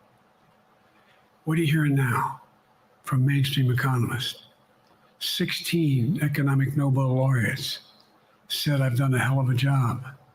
That under my plans so far and what's going to happen, in the future, if I'm reelected, that things are going to get much better. Our economy is growing. I was determined when I got elected to stop the trickle-down economic theory, that if the wealthy did very well, everybody else would do well. My dad was a well-read, decent guy. I don't remember much trickling down on his kitchen table. Middle-class people and working-class people need help. And so what happened is I decided to was able to implement as president what I believed when I was a senator. And that is that the way to build this economy is from the middle out and the bottom up. That way we grow the economy. And the wealthy still do very well. They do fine. And guess what? Find me an economist, a mainstream economist who said we haven't done well. What have we not done that isn't working right now? And so we got more to do, though. We got to finish the job. And by the way, I come from the corporate state of the world. Delaware has more corporations registered in Delaware than every other state in the nation combined. I'm not anti-corporate, but corporate profits have doubled since the pandemic. Doubled. It's time things get back in order a little bit. It's time, for example, if I'm reelected, we're going to make sure that rents are kept at 5% increase of corporate rents for apartments and the like and homes are limited to 5%. We're going to make a lot of changes that I've been talking about because we're going to continue to grow this economy. And by the way, remember how I got so roundly criticized for being so pro-union, not labor, union. Well, guess what? I've been the most pro-union labor president in history. Not a joke. And guess what? We had the Treasury Department do a study. When unions do better, everybody does better. Everybody does better. And we talk about how, for example, remember when we talked about getting the computer chip industry back in the United States? Used to be 40% of the industry. We invented the chip. 40% of the industry was in the United States. And former presidents decided that the best way to do it is find the cheapest labor in the world, send the product over there and import what the product was. And so what did I do? I was told not to go over to Asia, including Europe, but Asia. And I remember going to South Korea, convincing them to invest $20 billion in the United States to build computer chip factories. And I asked why when they finally decided to do it. And the answer was because you have the safest economy in the world and you have the best workers in the world. So the whole idea here is we've invested, there's over $50 billion in investment in computer chip manufacturing just coming in the bean. None of you thought that would happen. None of you thought that would happen. But it's happening. It's happening. And it's going to grow economies. All three, and by the way, red states and blue states. Matter of fact, there's as much in red states as blue states. I've made no distinction. So my generic point is that the idea that we can't continue to build and grow the economy, make it fairer. Like I said, from my standpoint, when the middle class does well, that's when the whole economy grows. The poor have a shot, the wealthy do well. But the wealthy got to start paying their taxes. As a follow-up, sir, you mentioned that your Vice President Kamala Harris would be ready to serve on day one. Can you elaborate on that? What is it about her attributes and her accomplishments over the last 4 years that make her ready to serve on day one if necessary? First of all, the way she's handled the issue of freedom of women's bodies to have control over their bodies. Secondly, her ability to handle almost any issue on the board. This was a hell of a prosecutor. She was a first-rate person, and in the Senate, she was really good. I wouldn't have picked her unless I thought she was qualified to be president. From the very beginning, I made no bones about that. She is qualified to be president. That's why I picked her. Felicia Schwartz, Financial Times. Thank you, Mr. President. Presidency is the most straining job in the world, and it's 24/7. How can you say you'll be up for that next year, in 2 years, in 4 years, given the limits you've acknowledged that you have today? The limits I've acknowledged I have? There's been reporting that you've acknowledged that you need to go to bed earlier and your evening around 8. That's not true. Look, what I said was, instead of my every day starting at 7 and going to bed at midnight, it'd be smarter for me to pace myself a little more. And I said, for example, the 8, 7, 6 stuff, instead of starting the fundraiser at 9 o'clock, start at 8 o'clock. People get to go home by 10 o'clock. That's what I'm talking about. I'm not talking about, and if you looked at my schedule since I made that stupid mistake in the campaign, in the debate, I mean, my schedule has been full bore. I've done, where's Trump been? Riding around in his golf cart, filling out his scorecard before he hits the ball? I mean, look, he's done virtually nothing. And I have, I don't know how many, don't hold me to it, roughly 20 major events. Some with thousands of people showing up. And so I just think it's better. I always have an inclination, whether I was playing sports or doing politics, just to keep going, not stop. I just got to just pace myself a little more. Pace myself. And the next debate, I'm not going to be traveling into 15 time zones a week before. Anyway, that's what it was about.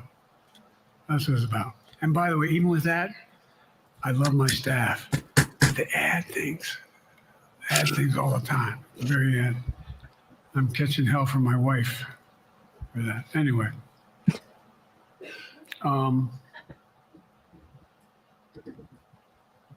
sorry, Zeke Miller, Associated Press. Thank you, Mr. President. 2 questions for you. First, on the NATO summit, President Zelensky, in your meeting with him, he pressed you to lift your limitations on the Ukrainian use of American weapons, saying that, in his public remarks afterwards, saying that Ukraine cannot win the war unless those limitations are lifted. Are you reconsidering your position on that? And then secondly, following up on Felicia's question there, leaders of your own party have said that they're not worried about that debate. They're worried about the next bad night and the bad night after that. How can you reassure the American people that you are up to the task and that there won't be more bad nights at a debate stage or somewhere else? First thing about Zelensky asking for the ability to strike deep into Russia. We've allowed Zelensky to use American weapons in the near term and the near abroad into Russia. Whether or not he should be attacked. For example, should Zelensky, he's not. If he had the capacity to strike Moscow, strike the Kremlin, would that make sense? It wouldn't. The question is, what's the best use of the weaponry he has, the weaponry we're getting to him? I've gotten a more long-range capacity, as well as defensive capacity. And so our military is where I'm following the advice of my commander-in-chief, the chief of staff of the military, as well as the Secretary of Defense and our intelligence people. And we're making a day-to-day basis on what they should and shouldn't go, how far they should go in. That's a logical thing to do.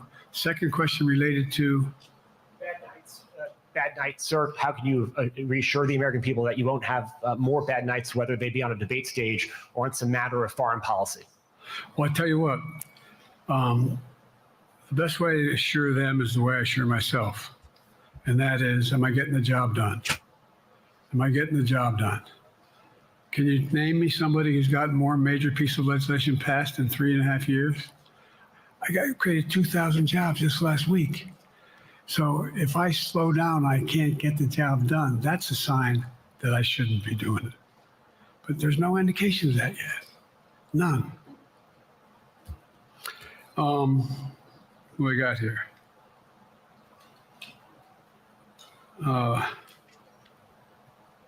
Merrick, Pulaski Radio. Thank you, Mr. President. How are you? I'm well. The elections in the US have consequences around the world. You have pretty high standing in Europe. I just asked President Macron about you, and he said we are happy to have him as the President of the United States. But there is a concern many people in Poland and across Europe are worried that the former president may win the election. And there's a lot of concern that Donald Trump may weaken NATO, stop supporting Ukraine, or push Ukraine to give up territories to Russia. They're correct. And yourself was warning just 2 minutes ago about it. So my question is, do you think that Europe will be left on its own if Donald Trump wins the election?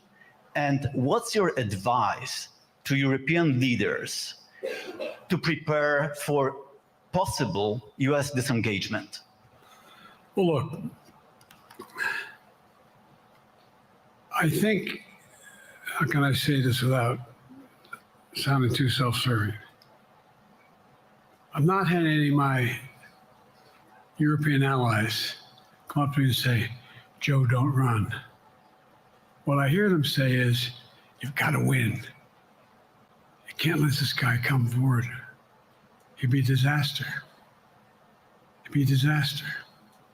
I mean, I think he said in one of his rallies, don't hold me to this, recently, where NATO, I just learned about NATO or something to that effect.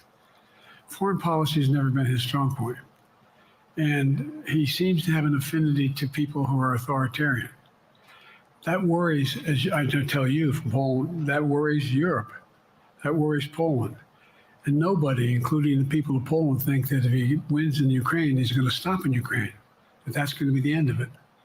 And so what I can say is, I think I'm the best qualified person to do the job, to make sure that Ukraine does not fall, that Ukraine succeeds, that the European alliance stays strong.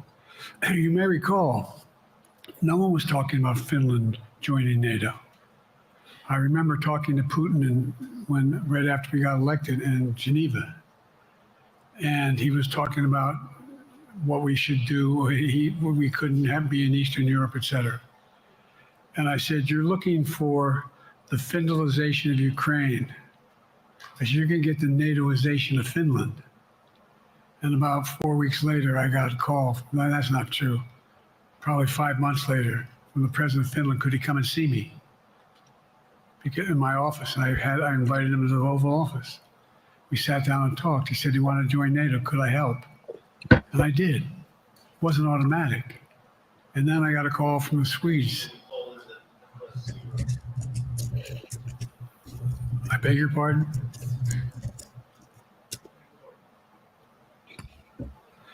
And so Finland joined NATO.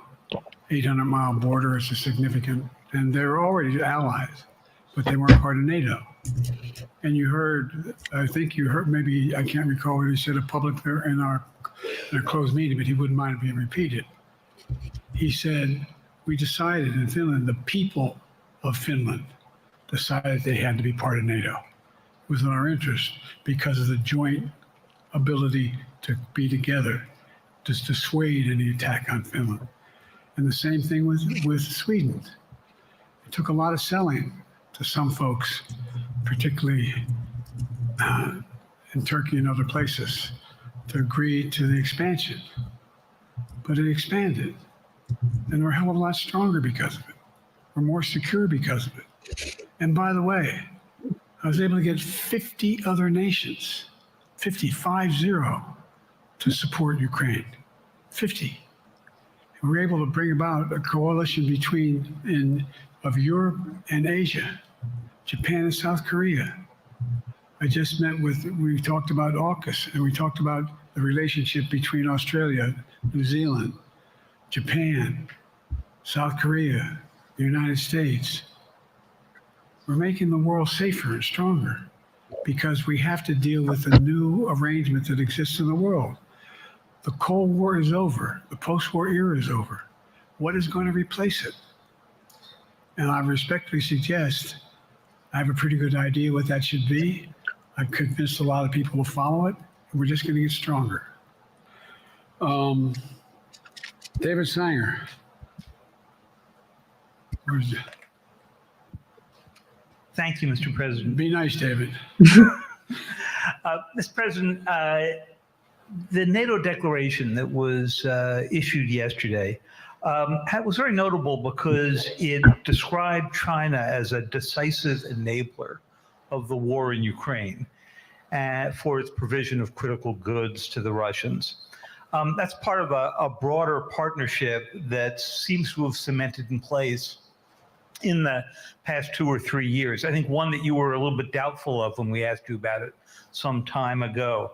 So I'd be interested to know whether you have a strategy now of trying to interrupt the partnership between China and Russia, and whether or not in a second term you would pursue that, if you could describe that strategy to us.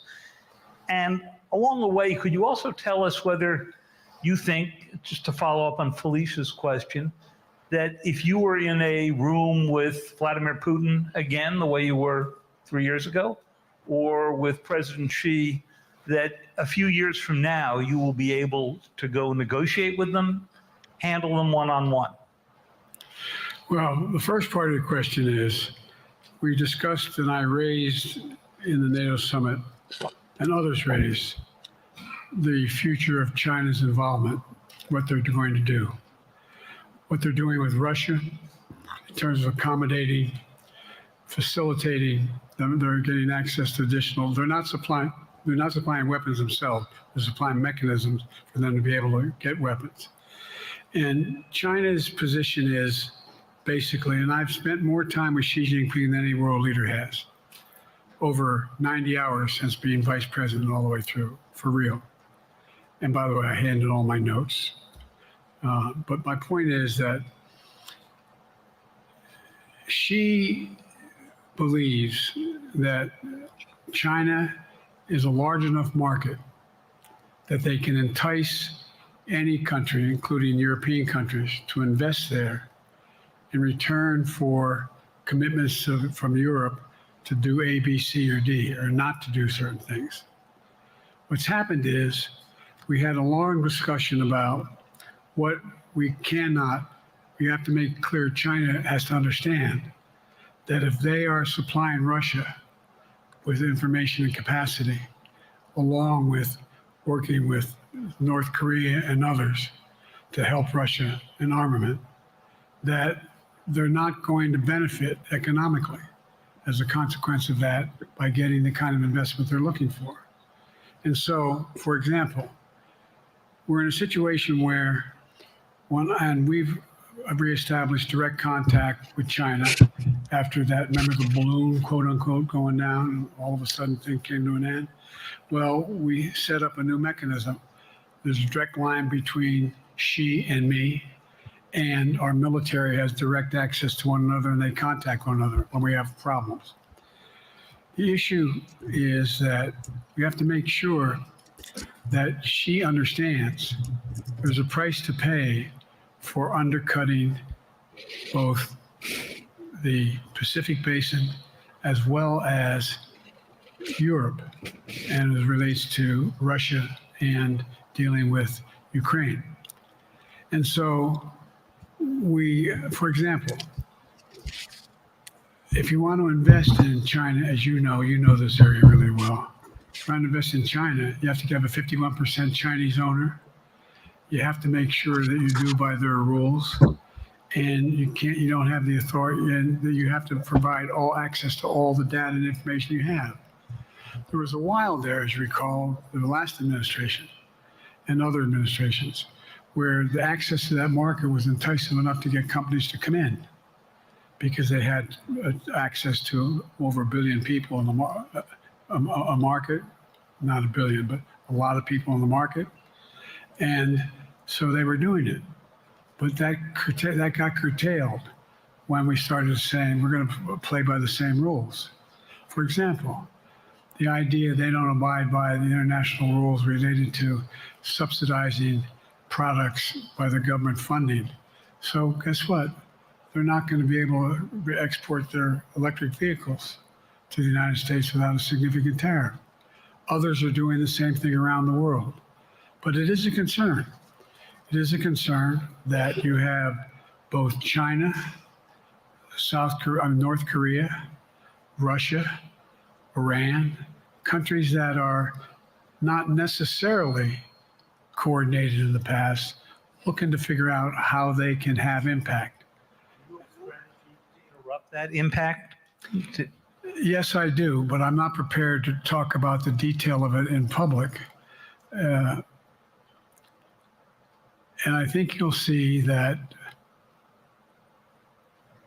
some of our European friends are going to be curtailing their investment in Russia. In China, as long as China continues to have this indirect help to Russia in terms of being able to help their economy as well as help them in as a consequence that their ability to fight in Ukraine. The other thing that we talked a lot about is that, and I raised it, and I didn't hear any. I can't swear that everyone agreed because not everyone got to talk about it. But we need a new industrial policy in the West. For example, we talked about how both the EU as well as NATO has to be able to begin to build their own munition capacity, has to be able to generate their own capacity to provide for weapons and the ability to, it came as a surprise to some of us how we had fallen behind in the West in terms of the ability to construct new material, new weaponry, new everything from vehicles to weapon systems. And so one of the things that came out of this was we're going to be meeting again with a number of my colleagues, my European colleagues, is what do we do to increase the capacity of the West, particularly in Europe and Japan, to be able to generate the kind of ability to produce their own weapon systems. Not just for themselves, but to be able to generate that. It's the same, it's what Russia's trying to figure out. That they went to China and they didn't get the weapons, but then they went to North Korea. But we're going to be in a position where the West is going to become the industrial base for the ability to have all the defensive weapons that we need. That was a discussion as well. President, I'm not sure you answered on whether you would be ready to go deal with Putin and Xi 2 or 3 years from now. I'm ready to deal with them now and 3 years from now. Look,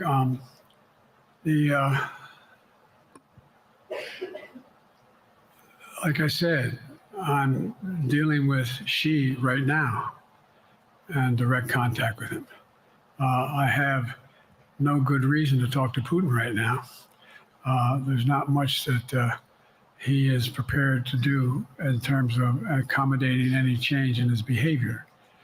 But there isn't any world leader I'm not prepared to deal with. But I understand that the generic point is Putin ready to talk? I'm not ready to talk to Putin unless Putin's ready to change his behavior. And the idea, look, Putin's got a problem. First of all, in this war that he is supposedly have won, and by the way, I think, don't hold me to the exact number, but I think that Russia had 17.3% of Ukraine that they've conquered. Now it's 17.4. I mean, in terms of percentage of territory. They've not been very successful. They've caused horrible damage, loss of life, but they've also lost over 350,000 troops, military, killed or wounded.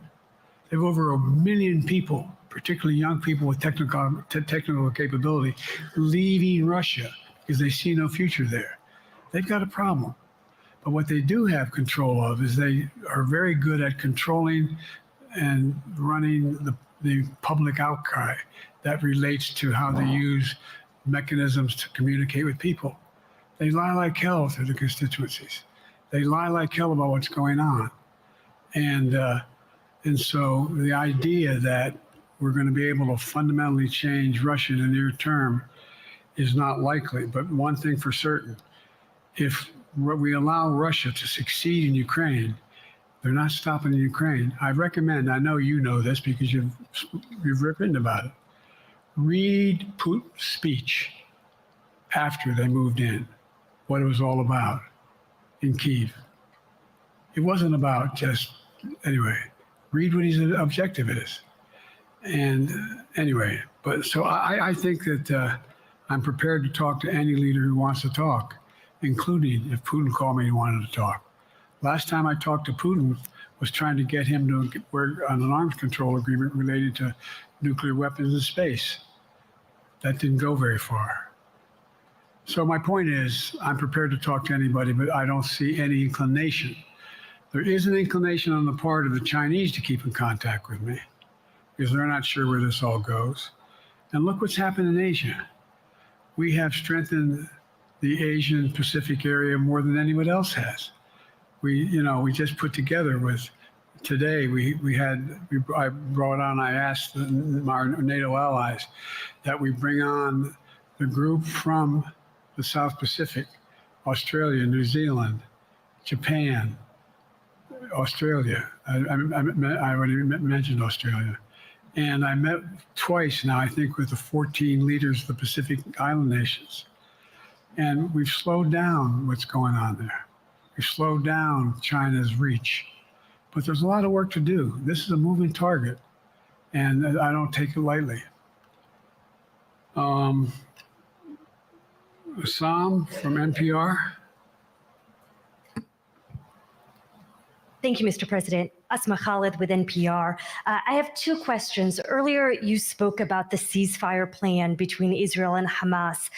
We're now looking at 10 months of war, and I'm curious if there's anything that you feel personally you wish you would have done differently over the course of the war. And then secondly, if I may, I wanted to ask you about your presidential campaign. I remember covering your campaign in 2020, and there was a moment where you referred to yourself as a, quote, bridge candidacy, a transition to a younger generation of leaders. I want to understand what changed. Two things. Let's go back to when you talked about would I have changed anything that's happening with Israel and the Palestinians and the Palestinian movement. The answer is, as you recall, from the very beginning, I went to Israel, but I also got immediate contact with Sisi in Egypt. I met with the King of Jordan. I met with most of the Arab leaders to try to get a consensus going as to what had to be done to deal with getting more aid and food and medicine into the Gaza Strip. And we pushed it really hard. And Israel occasionally was less than cooperative, number one. The Israeli War Cabinet, I've been dealing with Israel since Golda Meir. I've saw some of the reporters around here come all the time have heard me say this. The first time I met with Golda Meir, I sat across from her at her desk, and her assistant was Rabin sitting next to me. That's how far back I go. I know Israel well, and I support Israel. But this war cabinet is one of the most conservative war cabinets in the history of Israel. And there's no ultimate answer other than a two-state solution here. And so what was able to be done in terms of the plan I put together was it would be a process for a two-state solution. And we get the Arab nations to, particularly from Egypt all the way to Saudi Arabia, to be in a position where they would cooperate in the transition so that they could keep the peace in Gaza without Israeli forces staying in Gaza. The question has been from the beginning, what's the day after in Gaza? And the day after in Gaza has to be, the end of the day after has to be no occupation by Israel on the Gaza Strip, as well as the ability for us to get in and out as rapidly as you can, all that's needed there. I've been disappointed that some of the things that I've put forward have not succeeded as well, like the port reattached from Cyprus. I was hopeful that would be more successful. But that's why when I went to Israel immediately after the massacres that occurred at the hands of Hamas, the one thing I said to the Israelis and met with the war cabinet and with Bibi, don't make the same mistake America made after bin Laden. There's no need to occupy anywhere. Go after the people who did the job.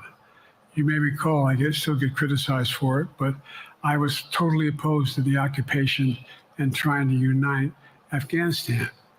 Once we got bin Laden, we should have moved on, because it was not in our. No one's ever going to unite that country. I've been over every inch of that, not every inch, the entirety from the poppy fields all the way to the north. I said, don't make the same mistake we made. Don't think that's what you should be doing, is doubling down. We'll help you find the bad guys, Sinwar and company. And all this criticism about I wouldn't provide when the weapons they needed. I'm not providing them 2,000-pound bombs. They cannot be used in Gaza or any populated area without causing great human tragedy and damage.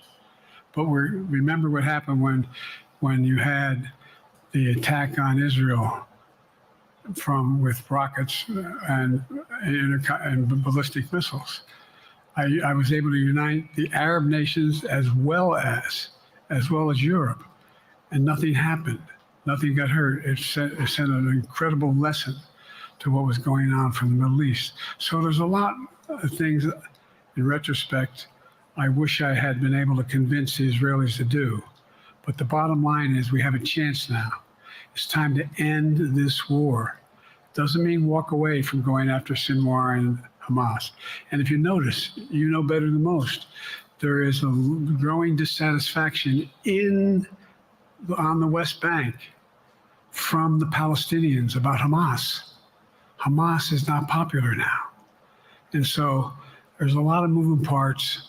I just have to keep moving to make sure that we get as much done as we can toward a ceasefire, and get those. And by the way, look at the numbers in Israel. I mean, my numbers are better in Israel than they are here. But then again, they're better than a lot of other people here too. But anyway. Bridge candidacy in 2020. You referred to yourself as being a bridge candidate for a younger, fresher generation of Democratic leaders. And I wanted to know what changed. What changed was the gravity of the situation I inherited in terms of the economy, our foreign policy, and domestic division. And I think, I won't put words in anybody's mouth. Most presidential historians give me credit for having accomplished more than most any president since Johnson and maybe before that to get major pieces of legislation passed. And what I realized was my long time in the Senate had equipped me to have the wisdom to know how to deal with the Congress to get things done. We got more major legislation passed that no one thought would happen. And I want to finish it, to get that finished. If tomorrow, if we had a circumstance where there was a lineup and I hadn't inherited what I did and we just moved things along, anyway, it's going to change. Last question. Haley Bull, Scripps. Or no, Josh Weingrove, I'm sorry, was the next one. I'll do 2 more questions. Thank you, Mr. President. Many of your colleagues, Democrats in the Hill, are watching tonight as they assess what they want to say about your candidacy. I'm wondering how you're thinking of this right now. It seems like your answer is clear, but they're watching how things go tonight, tomorrow in Michigan, next week in Texas and Nevada. Are you thinking that way about how the next week or 2 goes would inform your? Am I using that way, you said? Are you thinking that way about how the next 2 weeks go? Will that affect your decision, or are you fully determined on running in November as the party's nominee? I'm determined on running, but I think it's important that I allay fears by let them see me out there. Let me see them out. For the longest time it was, Biden's not prepared to sit with us unscripted. Biden's not prepared to, anyway. And so what I'm doing is, and I've been doing, I think we've done over 20 major events from Wisconsin to North Carolina to demonstrate that I'm going out in the areas where we think we can win, where we can persuade people to move our way, or people are already there. And then look, the other thing is we have the most extensive campaign organization of anybody's had in a long, long time. We have well over 1,000 volunteers knocking on doors, making phone calls, making tens of thousands of phone calls. We have headquarters. I forget exactly how many. I don't want to cite a number and then find out I'm off. But we have scores of headquarters in all the toss-up states. We're organized. We're moving, and that's awful hard to replace in the near term. And here's the other thing. I was in the Senate a long time. Very proud of what I've done in the Senate. I was chairman of the Foreign Relations Committee for a long time, and I was chairman or ranking member and chairman of the Judiciary Committee. I'm going to be going down to the Johnson Library. Anyway, I'm going to be going around making the case for the things that I think we have to finish and how we can't afford to lose what we've done or backslide on civil rights, civil liberties, women's rights. There's that little button we have. Control guns, not girls. I mean, the idea we're sitting around, this is where Kamala's so good as well. We're sitting around, more children are killed by a bullet than any other cause of death. The United States of America. What the hell are we doing? What are we doing? We got a candidate saying, promise the NRA, don't worry, I'm not going to do anything. I'm not going to do anything. You got a Supreme Court that is what you might call the most conservative court in American history. This is ridiculous. There's so much we can do still, and I'm determined to get it done. It's about freedom. And by the way, I'll end this. Well, I'm not going to do that. Haley has to come up too. But I remember I made a speech on democracy in Philadelphia at Independence Hall. And I'm not being critical, just observing. The bulk of the press said, what the hell is he talking about that for? Democracy. You did. Democracy is not an issue. Democracy is not an issue. Except the polling data showed 60% of the people knew I was right, thought I was right. I'm not asking you a question. You don't have to answer, obviously. But do you think our democracy is under siege based on this court? Do you think democracy is under siege based on Project 2025? Do you think he means what he says when he says he's going to do away with the civil service, eliminate the Department of Education, make sure, we've never been here before. And that's the other reason why you say hand off to another generation. I've got to finish this job. I've got to finish this job because there's so much at stake. We've had some discussions over the past few days with your press secretary about the question of health exams. And you said you take a cognitive test every day in this job. Are you open to taking another physical or test before the election? Governor Whitmer of Michigan, for instance, said it wouldn't hurt to take a test.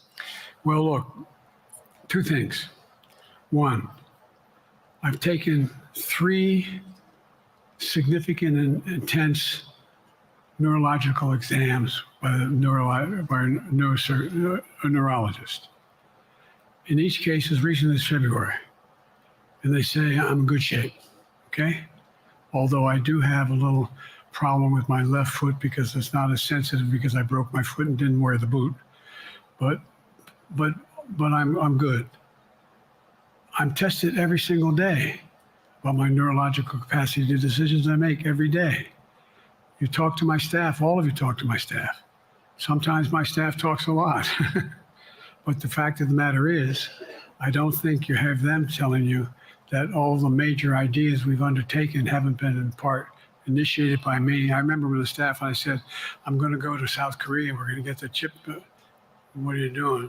I'm going to get Japan and Korea back together again after essentially having hostilities toward one another since the end of World War II. I'm going to move and see that we can expand it. The only thing age does is help you with it, creates a little bit of wisdom if you pay attention. And so the point I'm making is, I think it's important that if the neurologist tells me he thinks I need another exam, and by the way, I've laid every bit of the record out, hadn't hidden a thing. You ought to ask Trump for his, okay? I laid it all out. And every single day I'm surrounded by good docs.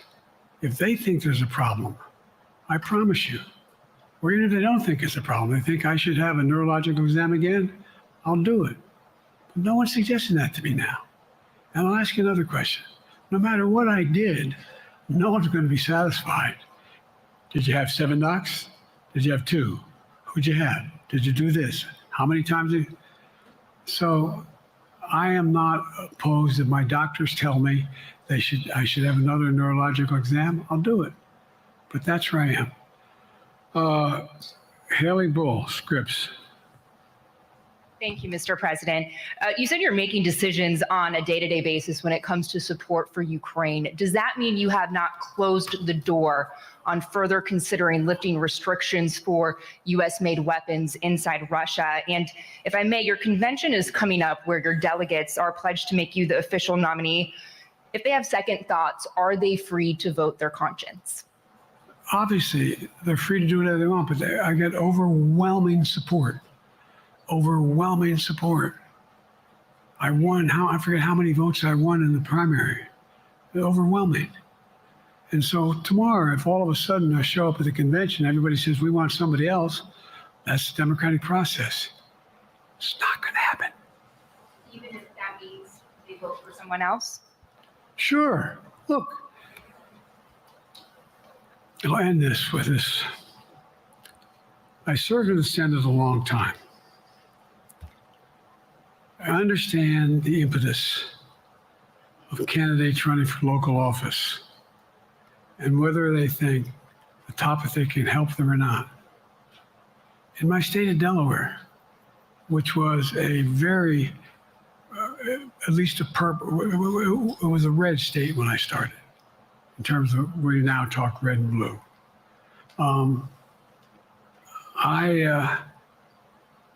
I don't recall most of the Democratic presidents winning my state when I was a candidate. The truth of the matter is I understand the self-interest of a candidate. If they think that, running with Biden at the top is going to hurt them, then they're going to run away. I get it. But so far, go and look at the polling data in their states. Look at the in-depth, and by the way, I think you'd all acknowledge, and you're all experts. I'm not being solicitous about the president. You're experts on this stuff. How accurate does anybody think the polls are these days? I can give you a series of polls where you have likely voters, me versus Trump, where I win all the time. When the unlikely voters vote, he wins sometimes. The bottom line is all the polling data right now, which I think is premature because the campaign really hasn't even started. I mean, it hadn't started in earnest yet. Most of the time, it doesn't start till after September, after Labor Day. So a lot can happen. But I think I'm the best I believe I'm the best qualified to govern. And I think I'm the best qualified to win. But there are other people who could beat Trump too. But it's awful start from scratch. And, we talk about, money raised. We're not doing bad. We got about $220 million in the bank. We're doing well. So with that, do you have any want to follow up on any of that you just asked me? Yes. You earlier explained confidence in your vice president. Yes. If your team came back and showed you data that she would fare better against former President Donald Trump, would you reconsider your decision to stay in the race? No, unless they came back and said, there's no way you can win. Me. No one's saying that. No poll says that. Mr. President, okay. Thank you. This ends tonight's press conference. Thanks, everybody.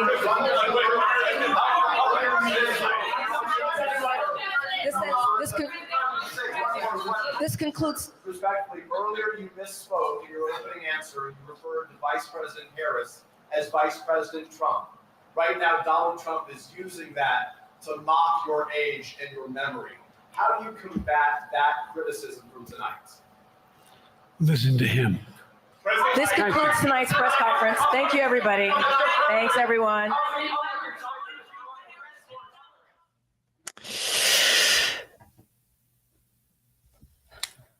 Okay. Let's see if we can catch any other camera, just in case there are some of the president walking off. I believe the feed will be pretty much cut off everywhere.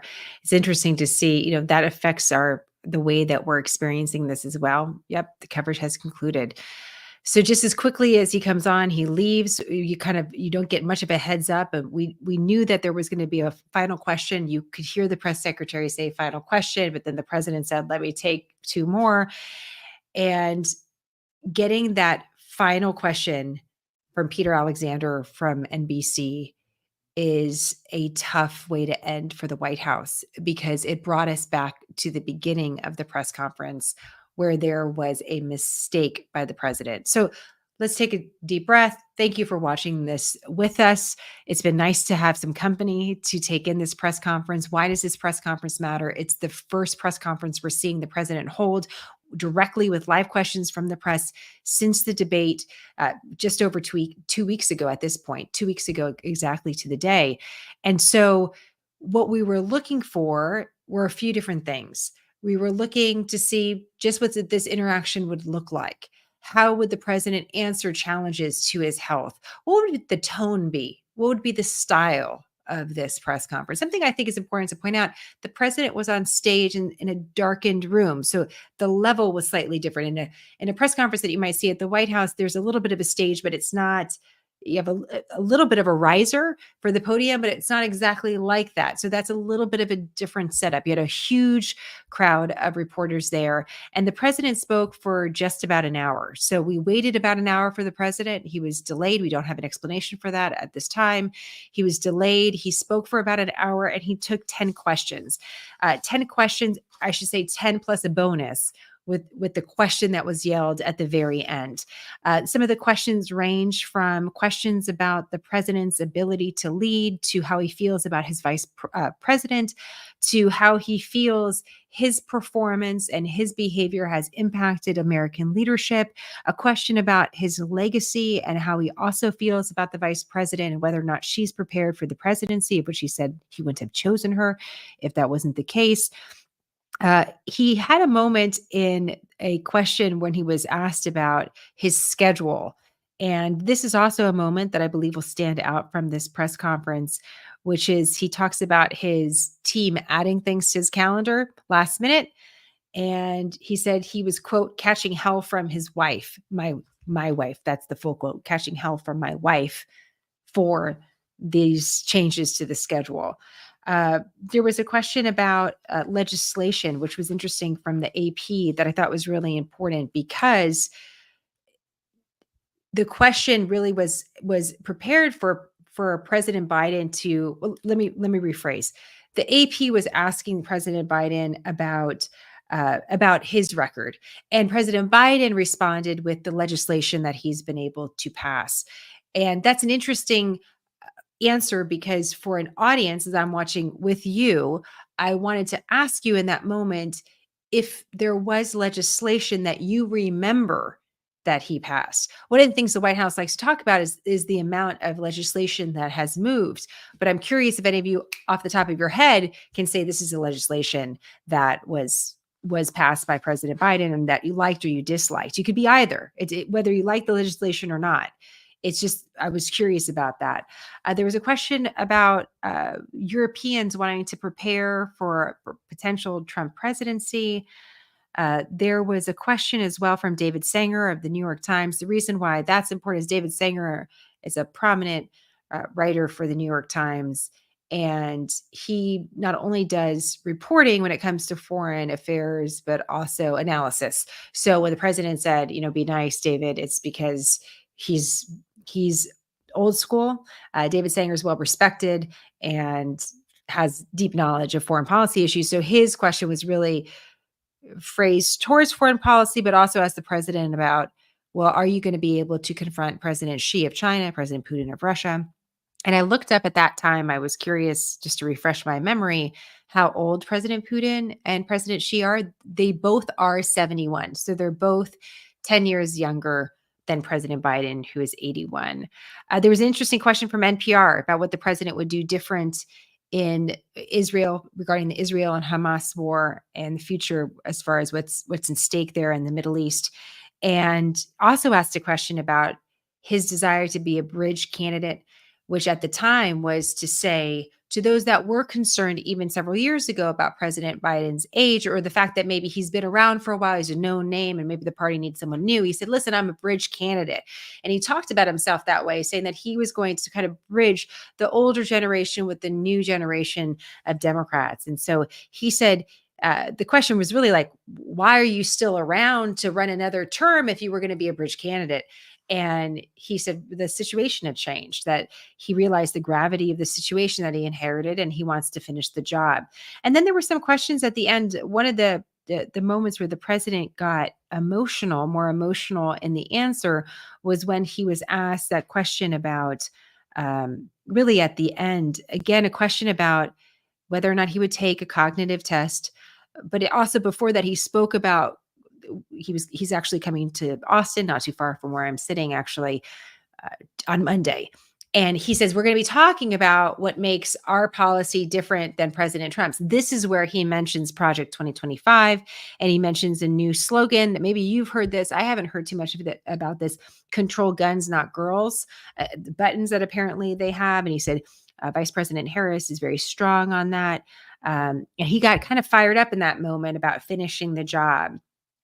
He also talked about some of the neurological or the exams that he's had, but he didn't really say that he would go ahead and take another exam. He said if his doctor asked him to, he would, and President Trump should do it too. And then the final question was really about why he was best qualified to win, or why, it was another foreign policy question. And I don't mean to avoid those, but really this press conference is about the future of the presidency. And one of the things he talked about, and we talked about at the beginning of all of this, was the money raised by Democrats. That's a reminder, by the way, to others. Hey, we raised we have $220 million in our coffers because of me. Just so you know, that was the message that President Biden was given. And he said he would only step back unless there was no way to win. So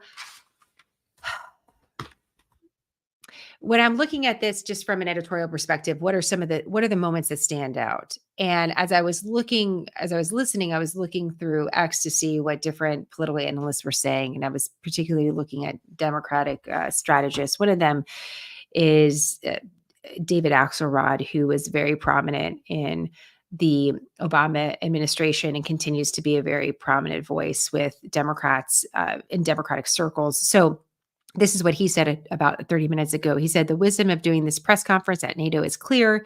Shaky on other stuff. The POTUS, President Biden, is very comfortable on national security issues. Yes, VP Trump was unsettling. So that's when the president mistakenly at the very beginning was talking. It was the first question he's asked, and he's speaking about his vice president, but he refers to Vice President Trump. And so you guys know I'm old school. I want to go who, what, where, when, how, and why. I love foreign policy. I want to pick out the news items from a press conference like this and break it down in a way that I think is important and manageable, because foreign policy is personal. It's whether or not our nations are coming together or falling apart. It's where we can look at the seeds of war. All of this is really important. When I look at this press conference, the number one things that are going to stand from this are the moments where the president adjusts his voice, has a high volume, and then goes to a whisper, where he says that word anyways, as he's kind of trying to search for an answer that maybe he doesn't have the word. And in particular, that very first thing that he did, which was accidentally refer to Vice President Harris as Vice President Trump. This is the world we live in.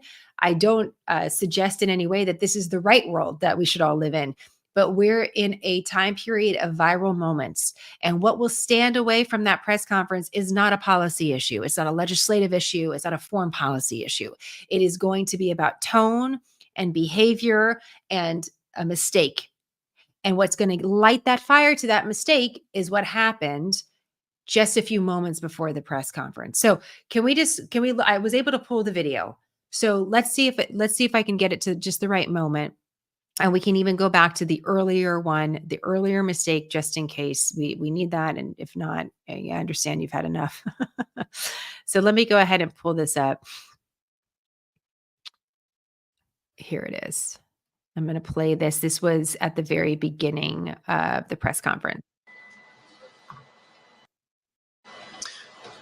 Mr. President, your political future has hung over the NATO summit a little bit this week. Speaker Pelosi made a point of suggesting that your decision on whether to stay in the race was still open. George Clooney and a handful of lawmakers have called on you to step aside. Reuters is reporting tonight that UAW leadership is concerned about your ability to win. UAW just endorsed me, but go ahead. Thank you. My question for you is, how are you incorporating these developments into your decision to stay? And separately, what concerns do you have about Vice President Harris's ability to beat Donald Trump if she were at the top of the ticket? Look, I wouldn't have picked Vice President Trump to be vice president because I think she was not qualified to be president. So let's start there. So let me go ahead and pause this. Sorry, still hearing it in some cases, maybe just in my own ears. But that right there, right away to kick off the press conference, is going to be very difficult for the president to ignore. The White House is going to get questions about that. And there's going to be very little that they can say other than it's just someone misspeaking, which absolutely could be the case. Let me just show you this other gaffe that I showed you earlier, just in case some of you just joined us. This happened just right before the press conference, and it has to do with mixing up a name. Russia will not prevail in this war. Ukraine will prevail in this war, and we'll stand with them every single step of the way. That's what the compact says, loudly and clearly. And now I want to hand it over to the president of Ukraine, who has as much courage as he has determination. Ladies and gentlemen, President Putin. President Putin. You can beat President Putin. President Zelensky. I'm so focused on beating Putin, we got to worry about it. Anyway, Mr. President. I'm better. You are a hell of a lot better. Okay, there's a reason why I also want to show you that full clip, because the likelihood that any of us are going to see even the amount that I just showed you is very slim. What's going to float around the social media webs of the world is just going to be that part where the mistake was made, as well as the mistake that was made about Vice President Harris. And then the shouted question at the end of the press conference, which is that this is where if you lose control of the moment, President Biden stayed on the stage, he didn't leave, then he entertains another question that brings him back to the mistake at the beginning of the press conference, that I can almost just feel energetically the press team deflating, because that question, that mistake, happened very early, and there was a lot that happened after it. So you wouldn't be able to ignore it, but you might be able to say, well, we talked about all these other things afterwards that were also really important. But then at the very end, you get that question about that mistake, and President Biden says something to the effect of, whatever President Trump's doing, it wasn't necessarily a strong comeback. So where do we stand today? Where do we go from here? And how does this affect the presidential race right now are really the questions that will linger on. And although I do agree in framing this moment in this live event as a really important one and a potentially a make or break moment, I do wonder if this dramatically changes anything. Let me explain. So this entire week, we've seen a variety of different lawmakers come out and go on the record to say that President Biden should step aside from his candidacy for president, that they support him, that they love him, that they respect him, that his legacy is secure. And it's been a steady clip of lawmakers, but not an avalanche. It's not, we're not seeing 20, 30 a day. You're seeing a few here, a few there, some that are in really competitive races that are very worried about how President Biden's perceived power could affect votes for them and how it could affect the Democratic Party. Whether or not this is going to be a moment that changes everything will depend. One thing we should watch is suddenly does the pace change? So after tonight, do you suddenly see tomorrow 20, 30 lawmakers come out? Do you suddenly see the pace and the tempo go up and the pressure go up? Or do you not? Does everybody sort of stay and say, okay, well, I guess this is where we are, and let's let President Biden go on these campaign trips and see how it goes over the next week. Let's see what happens. That's what I'm going to be watching for. And that may tell us something or may not. It really, again, it's up to President Biden himself about the future of his candidacy. It's not something that the Democratic Party can force because voters chose him. So we could see something creative happen in the convention. If someone really wanted to call an audible and call a vote, you could potentially see that, but it's going to be up to him. And he doesn't seem to be showing any change to how he's feeling about staying in the race or not. I would love to get some of your thoughts at this. How does this make you feel any which way or the other? Do you suddenly feel more passionate one way or the other about President Biden staying in the race? How do you feel right now, currently, Democrat or Republican, right now as an American citizen with the president's performance at this press conference? Because he did talk about other things regarding foreign policy. I'm just wondering how you feel right now. There's a lot of gazing into the future, into November, but the president is the president now. It's now. And the questions that the public have had for years now about President Biden's fitness for office are not new. Really, the press storm on it happened after the debate for a very specific reason. Obviously, a huge live debate, very high stakes, and a performance that raised questions. But I'm just wondering, as an American citizen, how you feel. Farrell says, I just don't understand how he can remain the candidate. He isn't well.